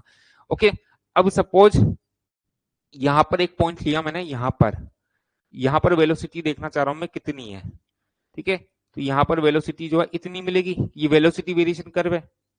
तो यहाँ पर देख सकते हैं वेलोसिटी वेरिएशन कर्व से क्या पता चलेगा कि अलग अलग पॉइंट्स पर वेलोसिटी कितनी होगी, यही तो पता लगेगा। तो हमने बोला कि इस कर्व से कि इस पॉइंट पर वेलोसिटी कितनी, वो इतनी। अगर हम बोलूँ कि इस पॉइंट पर वेलोसिटी कितनी, ठीक है, तो वो इतनी हो जाएगी। समझ लो, तो इस पॉइंट पर वेलोसिटी कितनी, ये सपोज स्मॉल v के बराबर है।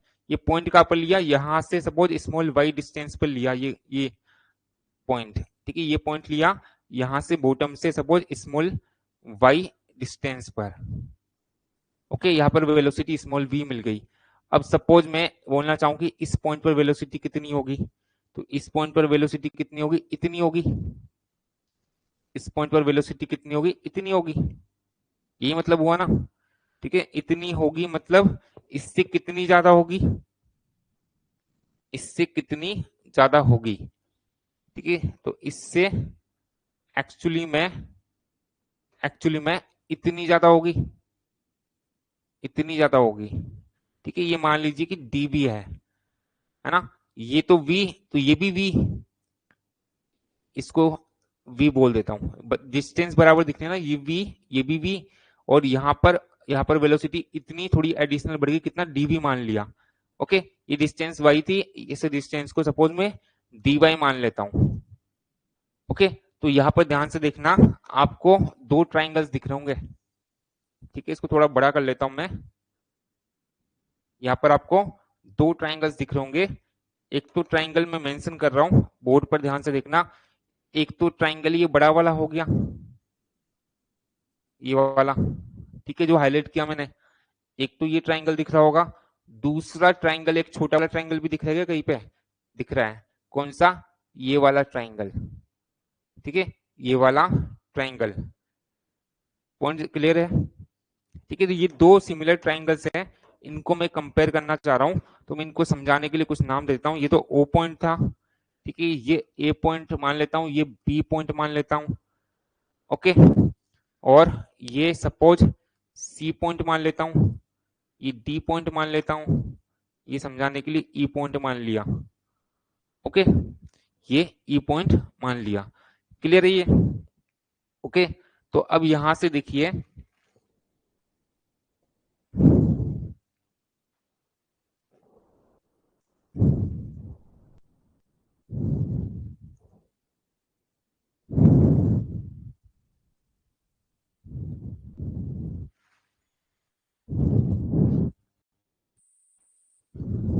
ओके, तो ये सिमिलर ट्रायंगल्स की अगर मैं बात करूं, मैं लिख देता हूं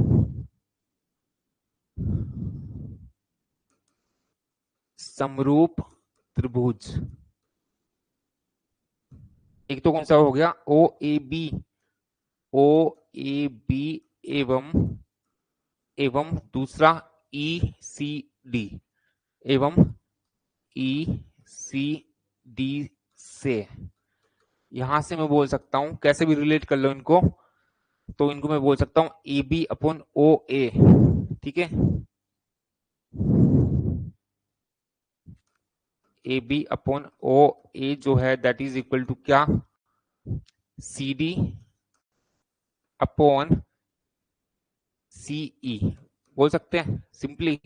और यहां पर सारी वैल्यूज पुट कर दीजिए। ए बी किसके बराबर है, कैपिटल वी के बराबर है, कैपिटल वी के बराबर है, अपॉन ओ ए, ओ ए ये डिस्टेंस किसके बराबर, कैपिटल वाई के बराबर, कैपिटल वाई के बराबर, दैट इज इक्वल टू क्या, सी डी, सी डी जो है डीवी के बराबर है, डी वी, ठीक है, ये डीवी के बराबर है, अपॉन सीई, सी ई ये किसके बराबर है, डीवाई के बराबर है। तो एक तो रिलेशन ये मिल गया, इसको मैं सपोज इक्वेशन नंबर 1 बोल देता हूं, इसको सपोज हमने इक्वेशन नंबर 1 बोल दिया, एक तो रिलेशन ये मिल गया, ठीक है। दूसरा नेक्स्ट पॉइंट, अब यहां पर चूंकि इसकी गति हो रही है कैपिटल वी वेलोसिटी से, हमने पहले भी डिस्कस किया, अगर कोई भी ऑब्जेक्ट, कोई भी वस्तु या कोई भी तरल जो है वो गति कर रहा है, अगर गति कर रहा है तो कुछ वेलोसिटी मेंटेन होगी, गति कर रहा है तो उस पर कुछ ना कुछ फोर्स अप्लाई हो रहा है ना, न्यूटन की गति के नियम के अनुसार अगर गति हो रही है मतलब कुछ ना कुछ फोर्स वहां पर इन्वॉल्व है, उस फोर्स के कारण ही गति पॉसिबल है, ठीक है। तो यहाँ पर अगर हमने बोला कि इसकी वी वेलोसिटी मेंटेन है मतलब कुछ ना कुछ इस पे फोर्स लगा होगा, तो मान लीजिए कि एफ फोर्स इस पर अप्लाई कर रहे थे, उस एफ फोर्स को अप्लाई करने के कारण क्या हुआ, ये वी वेलोसिटी से प्लेट जो मूव हुई, ठीक है। ऐसा मानो कि इसको एफ फोर्स से खींच रहे हो इस प्लेट को, तब इसकी वेलोसिटी कैपिटल वी मेंटेन हो रही है, ओके, ठीक है। तो यहां से नेक्स्ट पॉइंट, जो ये बल है, फोर्स जो है एफ, जिसके द्वारा इस प्लेट को खींचा जा रहा है, ओके, ये एफ जो है दैट इज प्रोपोर्शनल टू क्या, एक तो ये सरफेस एरिया ऑफ प्लेट के बराबर होता है, सॉरी समानुपाती होता है, ठीक है। सरफेस एरिया ऑफ प्लेट क्या होगा, सरफेस एरिया ऑफ प्लेट जो है ना, कैसे हम इसको डिफाइन करेंगे, ठीक है, सरफेस एरिया ऑफ प्लेट जो है वो कौन सा हो जाता है, ध्यान से सामने देखना कि मान लीजिए ये कोई प्लेट है ना, ये कोई प्लेट है ऐसा, ठीक है, ये प्लेट है, ये प्लेट है ऐसा कुछ, ठीक है, और इसके नीचे ये दूसरी प्लेट है, दोनों के बीच में लिक्विड भरा हुआ था और ये प्लेट ऐसे मूव कर दी थी, समझ रहा हूं। तो एक तो इसका ये क्रॉस सेक्शनल एरिया होता है, ये तो अनुप्रस्थ काट क्षेत्रफल, एक तो ये होता है, दूसरा ये सरफेस एरिया ये वाला होता है इसका, ये सरफेस एरिया, ऊपर वाला भी सरफेस एरिया ही बोलेंगे, ये सरफेस एरिया हो गया इसका, ठीक है।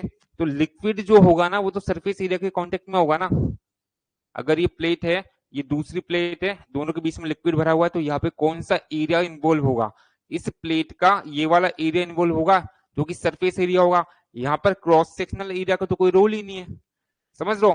तो यहाँ पर बेसिकली जब हम एरिया की बात करेंगे इस टॉपिक में, तो वो सरफेस एरिया से हमारा मीनिंग होगा।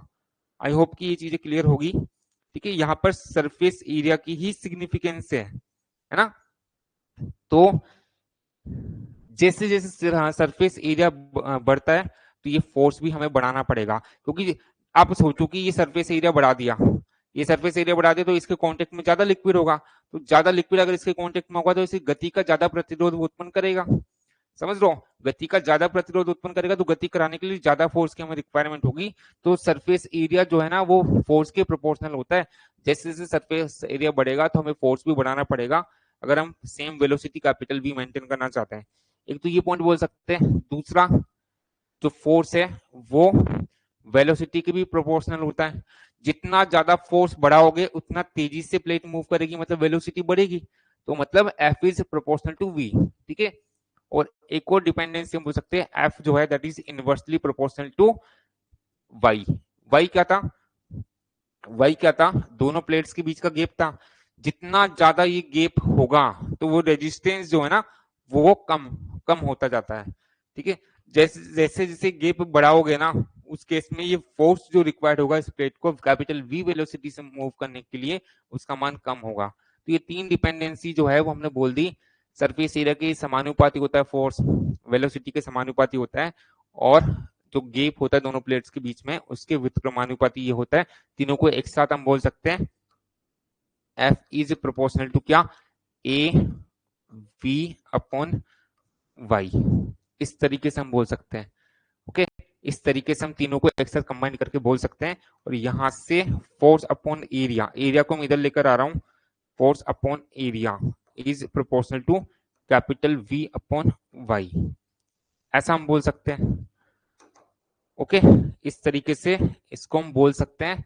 तो यहां से देखिए, यहां से देखिए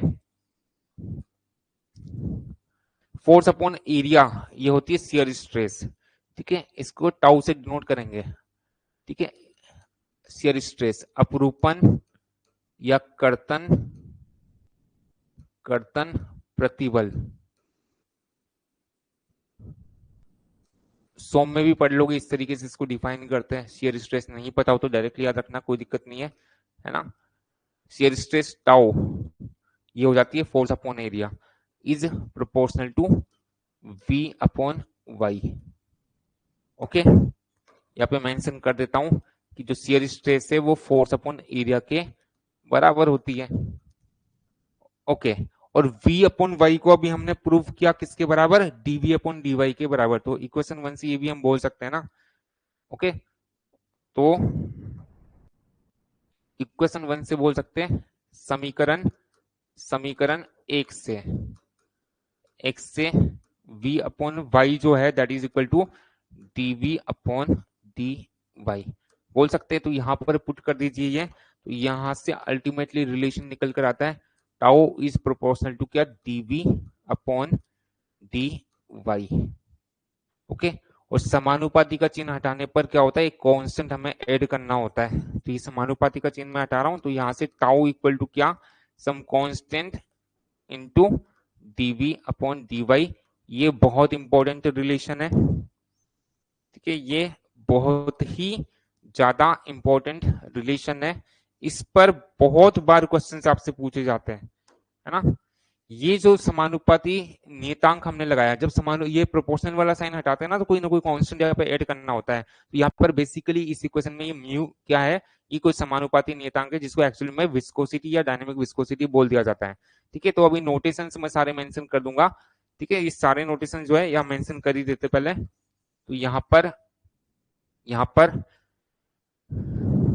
म्यू जो है इसको हम बोलते शांता शांता या गतिक शांता।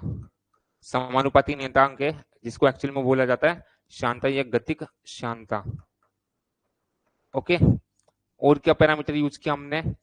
और टाउ तो हमने बोल ही दिया शियर स्ट्रेस होती है, यहीं पे मेंशन कर दिया। ए जो है वो सरफेस एरिया हो जाता है प्लेट का सरफेस एरिया, प्लेट का सतही क्षेत्रफल, सरफेस एरिया ऑफ प्लेट।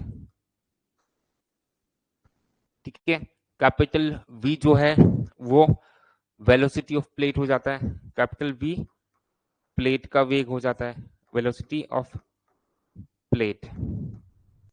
ठीक है, Y क्या था? कैपिटल Y ये दोनों प्लेट्स के बीच का गैप था, या बोल सकते हैं दोनों प्लेट्स के बीच में चूंकि पूरी थिकनेस में ये लिक्विड भरा हुआ था, कोई लिक्विड फ्लो कर रहा था, तो इस लिक्विड की थिकनेस जो है ना वो इस गैप कैपिटल वाई के बराबर होगी। तो या तो कैपिटल वाई को बोल दीजिए दोनों प्लेट्स के बीच का गैप, दोनों समांतर प्लेटों के बीच का गैप अंतराल, या बोल दीजिए थिकनेस ऑफ लिक्विड या फ्लूइड।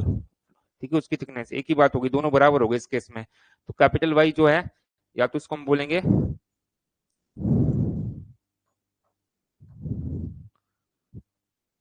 समांतर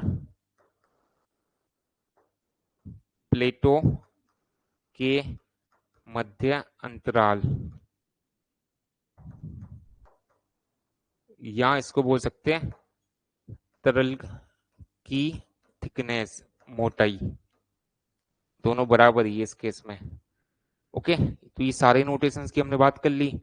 ओके, ये जो समीकरण है, ये जो समीकरण है इसको बोला जाता है न्यूटन का श्यानता का नियम। न्यूटन का श्यानता का नियम, न्यूटन का श्यानता का नियम, इस समीकरण को बोला जाता है न्यूटन का श्यानता का नियम, इस समीकरण को। और इस पर बहुत बार क्वेश्चंस आपसे पूछे जाते हैं, खासकर एसएससी जेईई में तो बहुत बार इस पर क्वेश्चन पूछे गए। किसी भी एग्जाम के लिए इंपॉर्टेंट है, ध्यान रखना, सभी एग्जाम्स की मैं बात करना चाह रहा हूँ, सभी में इंपॉर्टेंट है, एसएससी में कुछ ज्यादा इस पर रिपीटेशन होता है। ओके, तो बेसिकली ये फॉर्मूला तो आपको याद होना चाहिए। ओके, अब यहाँ पर विस्कोसिटी के मात्रक की अगर मैं बात करना चाहूँ, म्यू की यूनिट की मैं बात करना चाहूं, तो इसका मात्रक यूनिट क्या होगी, इसका मात्रक, तो इस फॉर्मूला से देखो म्यू कितना, tau upon DV upon D Y. ठीक है, tau upon DV upon D Y, यही हो गया ना, ये हो गया म्यू, उसी फॉर्मूला को अरेंज करके लिख दिया हमने।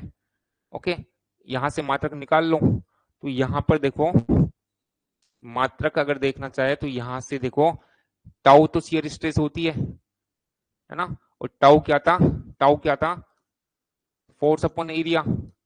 फोर्स को मेजर करते किसमें, न्यूटन में, और एरिया को मीटर स्क्वायर में। तो टाउ का मात्रक तो क्या होगा, न्यूटन पर मीटर स्क्वायर हो गया क्या, न्यूटन पर मीटर स्क्वायर ऐसा हो गया, अपॉन डीवी क्या है, वेलोसिटी का डिफरेंस, तो ये होता है मीटर पर सेकंड में। Okay, upon D Y distance थी तो ये मीटर में ले लेंगे, ऐसे ही होगा ना। तो इसको सॉल्व कर लो। ठीक है, सब कुछ एम के एस में मैंने लिया, न्यूटन में, मीटर में, सेकंड में।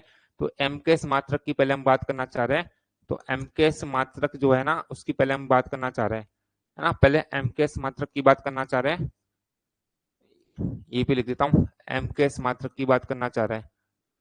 ओके, ओके, तो सोल्व कीजिए इसको, एक मीटर से ये मीटर कैंसिल, है ना, ये मीटर से ये मीटर कैंसिल, और इस सेकंड किया ऊपर, तो यहां से इसका मात्रक मिल जाता है न्यूटन सेकंड पर मीटर स्क्वायर, एक तो ये मिल गया। ठीक है, एक तो मिल गया ये न्यूटन सेकंड पर मीटर स्क्वायर।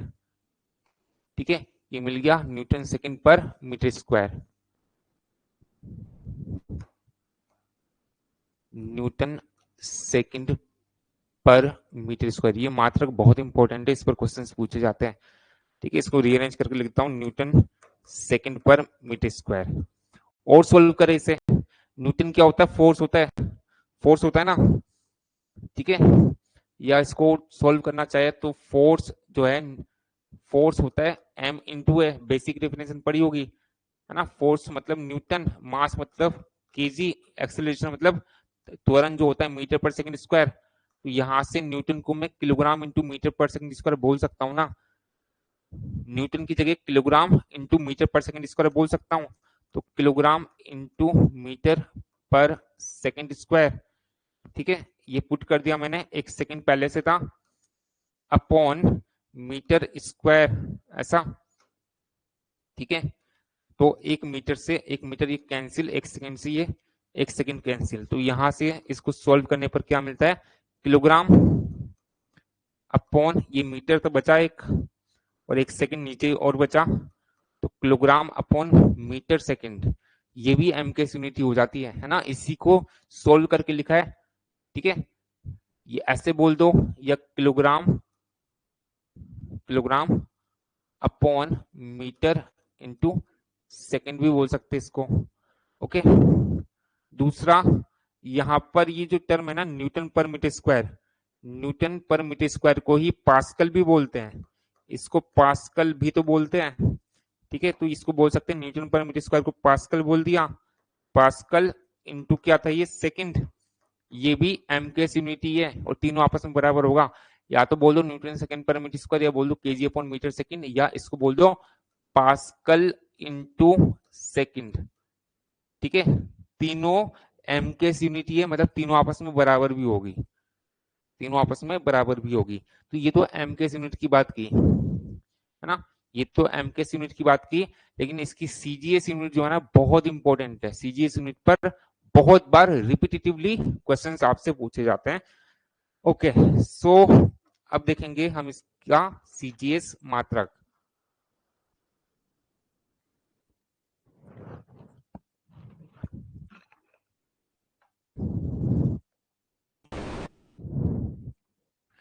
ओके, तो ये तो एमकेएस मात्रक की बात की, अब सीजीएस मात्रक की बात कर लेते हैं। तो सिंपली यही से रिलेट कर लो, न्यूटन की जगह डाइन बोल देंगे, सेकंड की जगह सेकंड ही होता है, मीटर की जगह सेंटीमीटर। ओके, तो मीटर स्क्वायर की जगह सेंटीमीटर स्क्वायर हो जाएगा, तो डाइन सेकंड पर सेंटीमीटर स्क्वायर बोल दे ऐसा। तो एक तो बोल सकते हैं डाइन सेकंड पर सेंटीमीटर स्क्वायर, ऐसा बोल दो, या बोल दो क्या किलोग्राम की जगह ग्राम, मीटर की जगह सेंटीमीटर। ठीक है, तो ग्राम पर सेंटीमीटर सेकंड। ठीक है, ग्राम ग्राम पर सेंटीमीटर सेकंड, ग्राम पर सेंटीमीटर इंटू सेकंड, और इसी को हम पोइज भी बोल देते हैं। ठीक है, इसी को बोल देते क्या, पोइज। ये सब आपस में बराबर ही है। ठीक है, इसी को पोइज भी बोल देते हैं, ये बहुत इंपॉर्टेंट है ना। इसमें भी तीनों आपस में बराबर थे, या तो बराबर करके लिख लो या ऐसे लिख लो, दोनों करेक्ट है।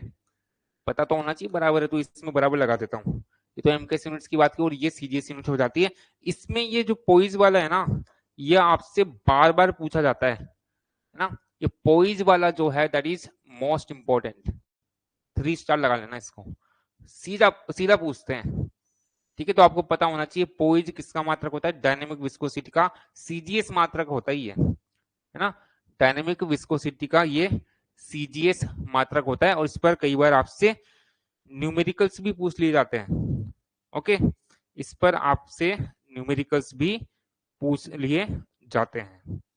ठीक है, दूसरा न्यूमेरिकल जब पूछेगा ना, तो आपको कई बार डेटा एमकेएस यूनिट में गिवन होगा और आपसे पोइज में चीजें पूछी होगी, तो इसको रिलेट करना आपको आना चाहिए। तो मैं रिलेट करने के लिए बता रहा हूं कि सपोज आपने suppose 1 kilogram upon metre second ये लिया। ठीक है, ये तीनों बराबर ही है ना, न्यूटन सेकंड पर मीटर स्क्वायर बोल दो या किलोग्राम अपॉन मीटर सेकंड बोल दो, है ना। जनरली आपको वो बोलेगा क्या, न्यूटन सेकंड पर मीटर स्क्वायर। मैं दोनों लिख देता हूँ, न्यूटन सेकंड पर मीटर स्क्वायर, इसी को हम बोल सकते हैं it is equal to kilogram upon metre second. तो इसको मैं बेसिकली कन्वर्ट करना चाह रहा हूँ किसमें, सीजीएस यूनिट में। तो 1 किलोग्राम में क्या होता है, 1000 ग्राम होता है, इसकी जगह 1000 ग्राम पुट कर दिया, अपॉन मीटर की जगह 1 मीटर बराबर 100 सेंटीमीटर, 100 सेंटीमीटर, सेकंड की जगह सेकंड, तो ये कटपिट के क्या बच गया, 2 जीरो से 2 जीरो कैंसिल, तो यहां से ये बच गया क्या, 10 ग्राम अपॉन सेंटीमीटर सेकंड। और ये क्या होता है, पोइजी तो होता है, तो यहां से हम बोल सकते हैं 1 न्यूटन सेकंड पर metre square that is equal to क्या, 10 ग्राम्स अपॉन सेंटीमीटर सेकंड, और ग्राम अपॉन सेंटीमीटर सेकंड को तो पोइज बोलते हैं, तो it is equal to 10 poise. तो न्यूमेरिकल्स के लिए डेटा याद रखना, क्योंकि आपसे अगर न्यूमेरिकल पूछता ना कहीं पर, अगर डायनेमिक विस्कोसिटी कैलकुलेट करवाता है, तो वो ऑप्शंस आपको पोइज में देकर चलता है, तो ये आपको पता होना चाहिए, बड़ा इंपॉर्टेंट ये। ठीक है, ये बहुत ज्यादा इंपॉर्टेंट है। फाइन, ओके ओके, फिर एक नोट हम नोट डाउन करेंगे।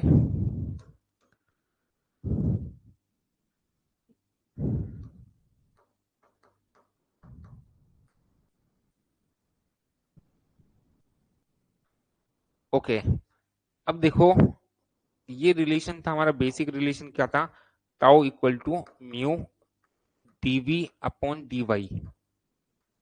ओके, तो ये अगेन एक स्ट्रेट लाइन की समीकरण के सिमिलर है ना, जो y equal to M X हमने बोला था। y equal to M X मैंने डिस्कस भी किया कि ऐसी स्ट्रेट लाइन की इक्वेशन होती है जो कि ओरिजिन केंद्र बिंदु 0 0 से गुजरती है। ओके, तो उसी फॉर्मेट में ये है। तो अगेन जैसे कि हमने बल्क मॉडुलस को रिलेट किया था ना, जैसे कि हमने बल्क मॉडुलस को रिलेट किया था, वैसे हम बोल सकते हैं ना।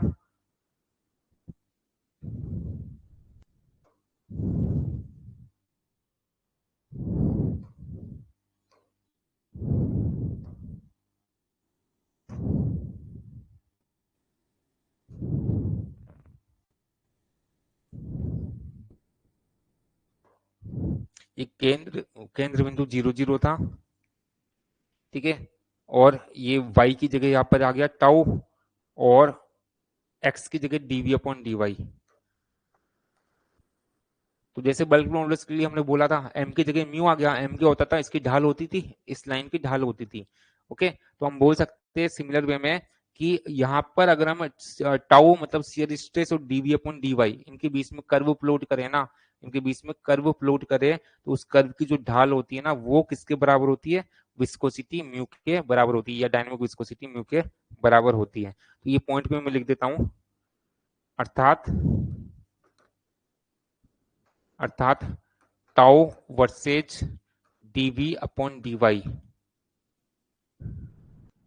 वक्र की वक्र की जो ढाल होती है, प्रवणता जो होती है, ठीक है, शांता के बराबर होती है। शांता या गतिक शांता, गतिक शांता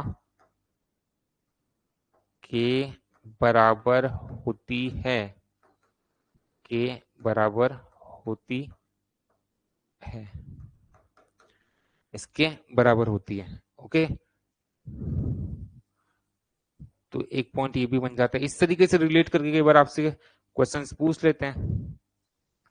ओके, इस तरीके से भी रिलेट करके आपसे क्वेश्चंस बहुत बार पूछ लिए जाते हैं, तो ये भी आपको पता होना चाहिए।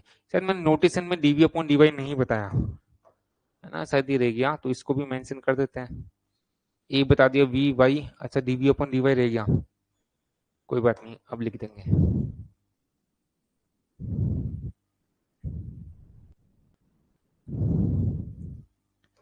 ए पे मेंशन कर देता हूँ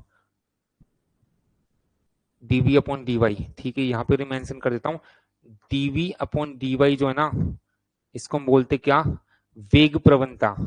v का डिफरेंशिएशन नहीं है ना, y के सापेक्ष, तो इसको एक या तो ऐसा बोल दो वेग प्रवणता, जनरल मैथमेटिक्स की टर्म में इसको हम बोलेंगे, चूंकि वेलोसिटी का ये डिफरेंशिएशन है तो इसको वेग प्रवणता बोल देते हैं, वेलोसिटी ग्रेडियंट, वेग प्रवणता,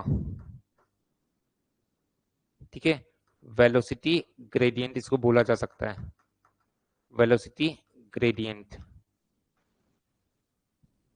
ओके, या इसको बोलेंगे कोणीय विरूपण की दर, इसको कोणीय विरूपण की दर भी बोला जाता है, कोणीय विरूपण की दर, रेट ऑफ एंगुलर डिफॉर्मेशन, इस तरीके से भी इसको बोला जाता है। ठीक है, तो दोनों में से कोई भी टर्म वो बोल देते हैं एग्जामिनेशन में, ज्यादातर वो बोलता है क्या, कोणीय विरूपण की दर, तो ये आपको पता होना चाहिए। फाइन, ओके, ठीक है। अब एक बहुत इंपॉर्टेंट क्वेश्चन बनता है कि जो विस्कोसिटी होती है इस पर टेम्परेचर वेरिएशन का क्या इम्पैक्ट होगा। अगेन बहुत इंपॉर्टेंट क्वेश्चन बनता है, तो अगला हेडिंग हम लिखेंगे शांता पर, शांता पर तापमान परिवर्तन का प्रभाव।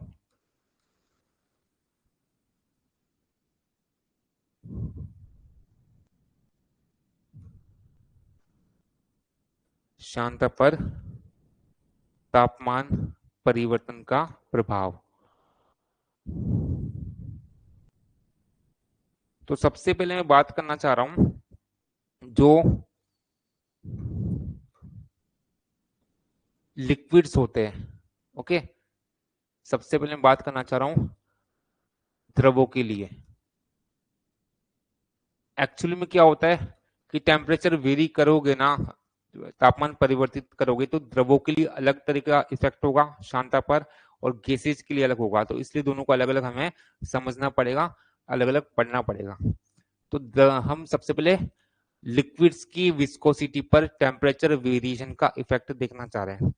कॉन्सेप्चुअली इसको समझने के लिए पहले समझना कि यहाँ पर लिक्विड्स में जो विस्कोसिटी का गुण होता है, श्यानता का गुण होता है, किस कारण से होता है। ठीक है, तो लिक्विड्स में क्या होता है, बहुत सारे इसके मॉलिक्यूल्स होते हैं। लिक्विड्स में ये लिक्विड के बहुत सारे आप मॉलिक्यूल्स हैं।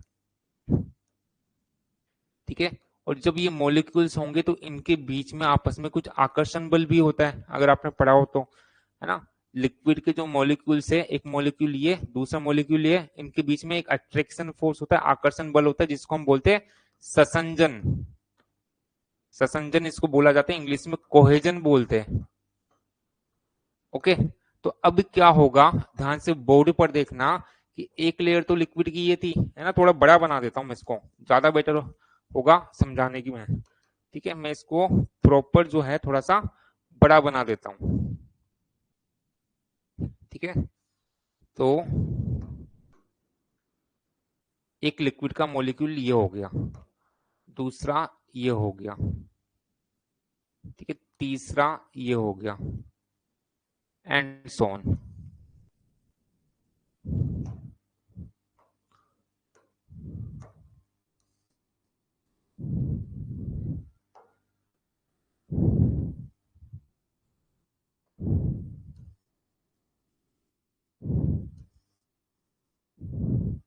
ओके, ऐसे नंबर ऑफ ये मॉलिक्यूल शो कर सकते हैं हम। एक लेयर तो लिक्विड की हो गई, इसमें सारे मॉलिक्यूल से, दूसरी लेयर ऑफ लिक्विड हो गई, तीसरी लेयर ऑफ लिक्विड हो गई, एंड सो ऑन। समझाने के लिए से बना रहा हूं। अब क्या हो रहा है कि ये जो मॉलिक्यूल्स है ना, जैसे ये वाला मॉलिक्यूल देखो, तो इसके इधर इधर ये वाला लिक्विड का मॉलिक्यूल है, मतलब अणु है, इनके बीच में कुछ आकर्षण बल होगा।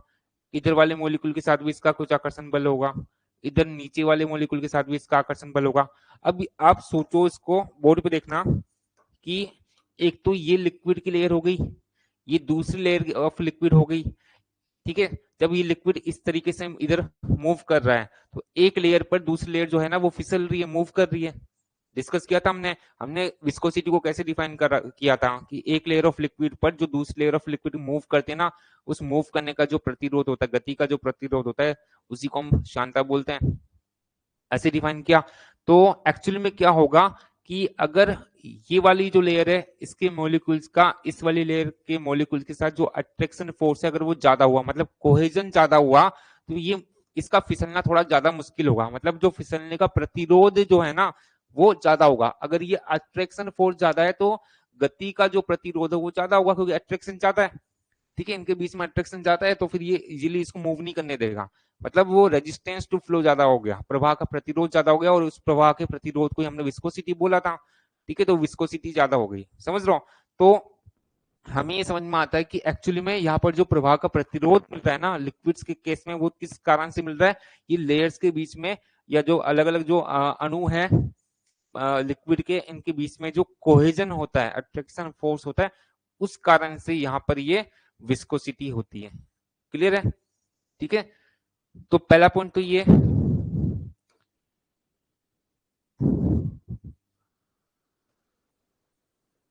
द्रवों में श्यानता द्रव के अणुओं के मध्य, द्रव के अणुओं के मध्य मध्य ससंजन, मतलब कोहेजन, कोहेजन के कारण होती है। रीजन तो पता लग गया। ठीक है, शांता मतलब रेजिस्टेंस टू फ्लो किस कारण से हो रहा है, यहाँ पर कोहेजन के कारण हो रहा है ना, कोहेजन के कारण हो रहा है। ओके, अब टेम्परेचर वेरिएशन का हमें इम्पैक्ट देखना कि इस पर क्या होगा। तो आपने तापमान जो है ना, टेम्परेचर अगर मैंने बढ़ा दिया, टी मतलब टेम्परेचर है यहाँ पर, अगर मैंने तापमान बढ़ा दिया तो उस केस में कोहेजन क्या होगा, कम होगा या ज्यादा होगा? कोहेजन जो है वो कम होगा या ज्यादा होगा? समझना इसको। अगर हमने तापमान बढ़ाया तो क्या होगा, जो भी फ्लूइड है उसका एक्सपेंशन होगा, विस्तार होगा। ठीक है, आयतन बढ़ेगा, पहले भी डिस्कस किया था। तापमान बढ़ाने पर आयतन बढ़ता है, तापमान बढ़ाने पर आयतन बढ़ता है। ठीक है, आयतन बढ़ेगा तो ये जो अणु है लिक्विड के वो दूर दूर जाएंगे, लिक्विड के जो अणु है वो दूर दूर जाएंगे, और दूर दूर जाएंगे तो इनके बीच में जो आकर्षण बल है, जो संसंजन है वो कम होगा। ठीक है, तापमान बढ़ाने पर जो कोहेजन है वो कम होगा, और अगर कोहेजन कम होगा तो रेजिस्टेंस, जो फ्लो जो है, प्रवाह का जो प्रतिरोध होगा वो भी कम होगा। ठीक है, वो कम होगा मतलब जो विस्कोसिटी है, जिसको हमने म्यू से डिनोट किया था, विस्कोसिटी क्या होगी, कम हो जाएगी। क्लियर है? तो ये बहुत इंपॉर्टेंट पॉइंट है, ये एग्जामिनेशन में बहुत ज्यादा पूछा जाता है ना, 3 स्टार लगा लेना इसको भी। ठीक है, लिक्विड्स के लिए तापमान बढ़ाने पर क्योंकि कोहेजन कम होता है तो विस्कोसिटी जो होगी ना, मतलब कौन सी विस्कोसिटी, डायनामिक विस्कोसिटी की बात करना चाह रहा हूँ, वो कम हो जाती है। एक तो ये एज इट इज आपसे बहुत बार एग्जामिनेशन में पूछा जाता है। ये तो हमने लिक्विड्स की बात की कि इसमें तापमान बढ़ाने पर जो विस्कोसिटी है वो कम हो जाएगी। ओके, इसके बाद सेकंड अगर हम बात करना चाहें गैसेज की, सेकंड गैसों के लिए, गैसों के लिए, गैसों के लिए। ठीक है, ये तो हमने लिक्विड्स की बात की, अब गैसों के लिए। तो अगेन हमें समझना है कि गैसों में एक्चुअली में जो विस्कोसिटी होती है वो किस कारण से होती है ना। गैसों में विस्कोसिटी जो होती है वो किस कारण से होती है, तो हमें पता है कि गैसों के जो पार्टिकल्स होते हैं ना वो काफी ज्यादा दूर दूर होते हैं as compare to the liquids. गैसों के जो पार्टिकल्स होते हैं वो बहुत ज्यादा आपस में दूर दूर होते हैं, तो कोहेजन तो वहां पे बहुत कम होता है, ये नेग्लिजिबल मान लो, उसको जीरो मान लो। तो कोहेजन वाला इंपैक्ट तो वहां पर होगा ही नहीं, समझ लो। तो वहां पर एक्चुअली में क्या होता है, मान लीजिए कि ये गैस के पार्टिकल्स है, ये गैस के पार्टिकल्स है। ठीक है, और गैस के जो पार्टिकल्स होते हैं ना वो रेंडमली इधर उधर मूव करते रहते हैं। ठीक है, ये पार्टिकल जो है ना वो इधर मूव कर रहा था, ये पार्टिकल इधर मूव कर रहा था, आपस में कहीं पे ये टकरा गए यहाँ पर, समझ लो। तो ये जब पार्टिकल्स जो है वो इधर उधर मूव करते तब आपस में ये टकराते, और जो आपस में टकराएंगे, टकराना मतलब कोलिजन होना, इनके बीच में जब कोलिजन होगी, टक्कर जब होगी, तब प्रवाह का प्रतिरोध होगा। ये पार्टिकल मूव कर रहा है मतलब इसका प्रवाह हो रहा है, दूसरा पार्टिकल मूव कर रहा है मतलब उसका प्रवाह हो रहा है। और जब ये प्रवाह करते करते आपस में कहीं टकरा गए तो हम बोलेंगे प्रवाह का प्रतिरोध उत्पन्न हो गया, मतलब यहाँ पर विस्कोसिटी उत्पन्न हो गई, समझ रहे हो। तो यहाँ पर एक्चुअली में जो गैसेज होती है इसमें विस्कोसिटी किस कारण से होती है, यहाँ पर विस्कोसिटी किस कारण से होती है, ये जो पार्टिकल्स है जब ये मूव करते करते, गैस के जो पार्टिकल्स है इनके बीच में जब कोलिजन्स होती है, टक्कर होती है, तब यहाँ पर एक्चुअल में विस्कोसिटी जनरेट होती है। ओके, सो पहला पॉइंट तो ये, पहला पॉइंट तो यही मेंशन कर देंगे कि किस कारण से गैसों में विस्कोसिटी मेंटेन होती है। तो गैसों में उपस्थित कणों के मध्य टक्करों, इंग्लिश में कोलिजन्स बोलेंगे, कोलिजन्स के कारण, ठीक है, कोलिजन्स के कारण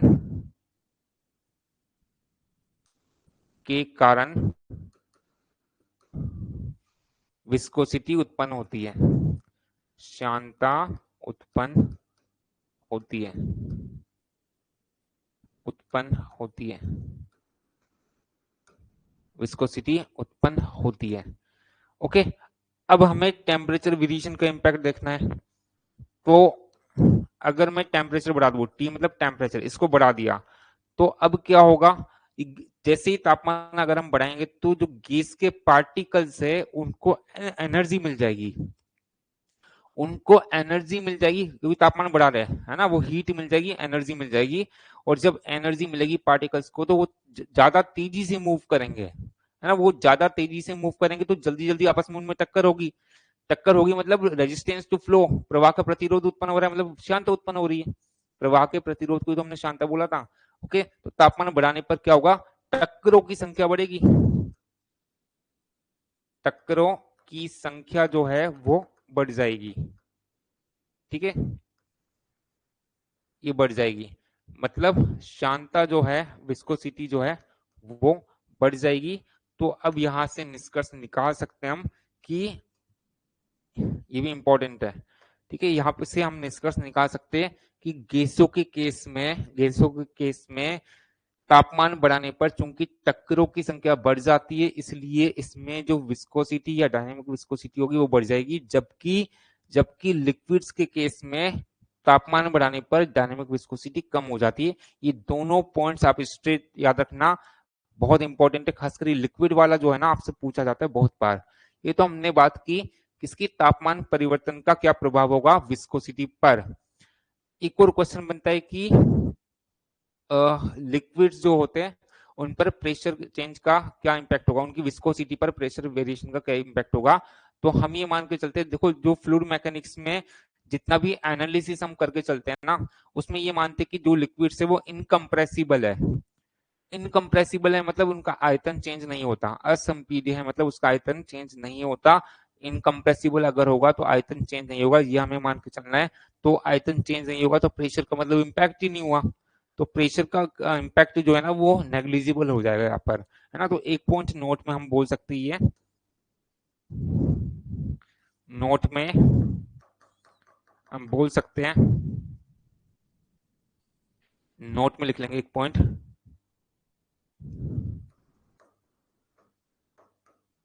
द्रवों की शांता पर दाब परिवर्तन का प्रभाव नगण्य माना जाता है, नगण्य माना जाता है, नगण्य माना जाता है। ठीक है, प्रेशर वेरिएशन का लिक्विड्स की विस्कोसिटी पर कोई भी इम्पैक्ट नहीं होगा, ऐसा हम मान रहे हैं, है ना, ऐसा मानकर चल रहे हैं। ठीक है, फाइन।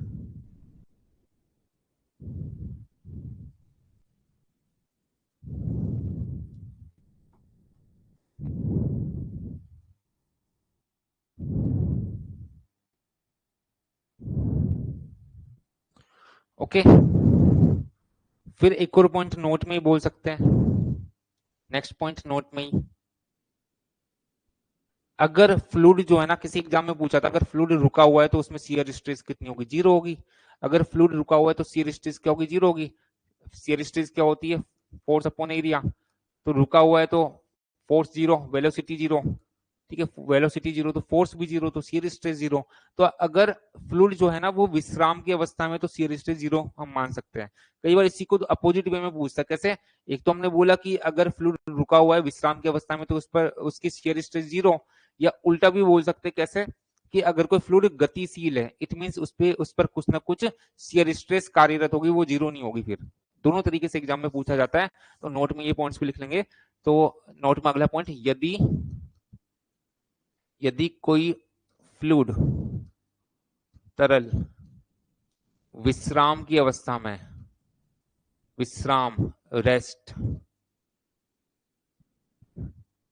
विश्राम की अवस्था में है, विश्राम की अवस्था में है, तब तब इसकी शियर स्ट्रेस, इसकी शियर स्ट्रेस जीरो होगी, टाउ इक्वल टू जीरो होगी। ठीक है, नेक्स्ट पॉइंट दूसरे तरीके से सेम पॉइंट बोल रहा हूं, यदि कोई फ्लूइड, यदि कोई फ्लूइड गतिशील है, यदि कोई फ्लूइड गतिशील है तब इस पर कुछ शियर स्ट्रेस कार्यरत होगी, मतलब शियर स्ट्रेस जीरो नहीं होगी, ये मीनिंग है बोलने का। तब इस पर कुछ शियर स्ट्रेस कार्यरत होगी, शियर स्ट्रेस कार्यरत होगी। ओके, तो ये कुछ पॉइंट्स है ना, कुछ ये पॉइंट्स है, ये सारे आपको पता होने चाहिए। तो कुछ बेसिक डेफिनेशन, जो इंपॉर्टेंट डेफिनेशन थी, मैक्सिमम हम कवर अप कर चुके हैं और इस सेशन में इतना ही डिस्कस करेंगे। अब नेक्स्ट सेशन में कुछ और डेफिनेशंस की बात करेंगे और उसके बाद अभी तक जितना कुछ हम पढ़ चुके इस चैप्टर में उनसे रिगार्डिंग कुछ न्यूमेरिकल्स की जो कि एग्जामिनेशंस में पूछे, हम डिस्कशन उन पर करेंगे। तो जितने भी पॉसिबल पैटर्न है सब मैं क्लास नोट्स में कराने वाला हूँ। नोट्स जो है that is more than sufficient, उससे बाहर कुछ नहीं जाने देंगे, है ना। किसी भी आईएन जेईएन के एग्जाम में ये जो नोट्स होंगे ना, चाहे न्यूमेरिकल्स की बात करें, डेटा की बात करें, थियोरेटिकल पार्ट की बात करें, सब कुछ आपके नोट्स ही होंगे। तो नोट्स को प्रॉपर अगर आप पढ़ोगे तो किसी भी एग्जामिनेशन में कोई क्वेश्चन बाहर नहीं जा रहा, ऐसा अज्यूम कर लेना। ओके, सो इस सेशन में इतना ही। Thank you so much.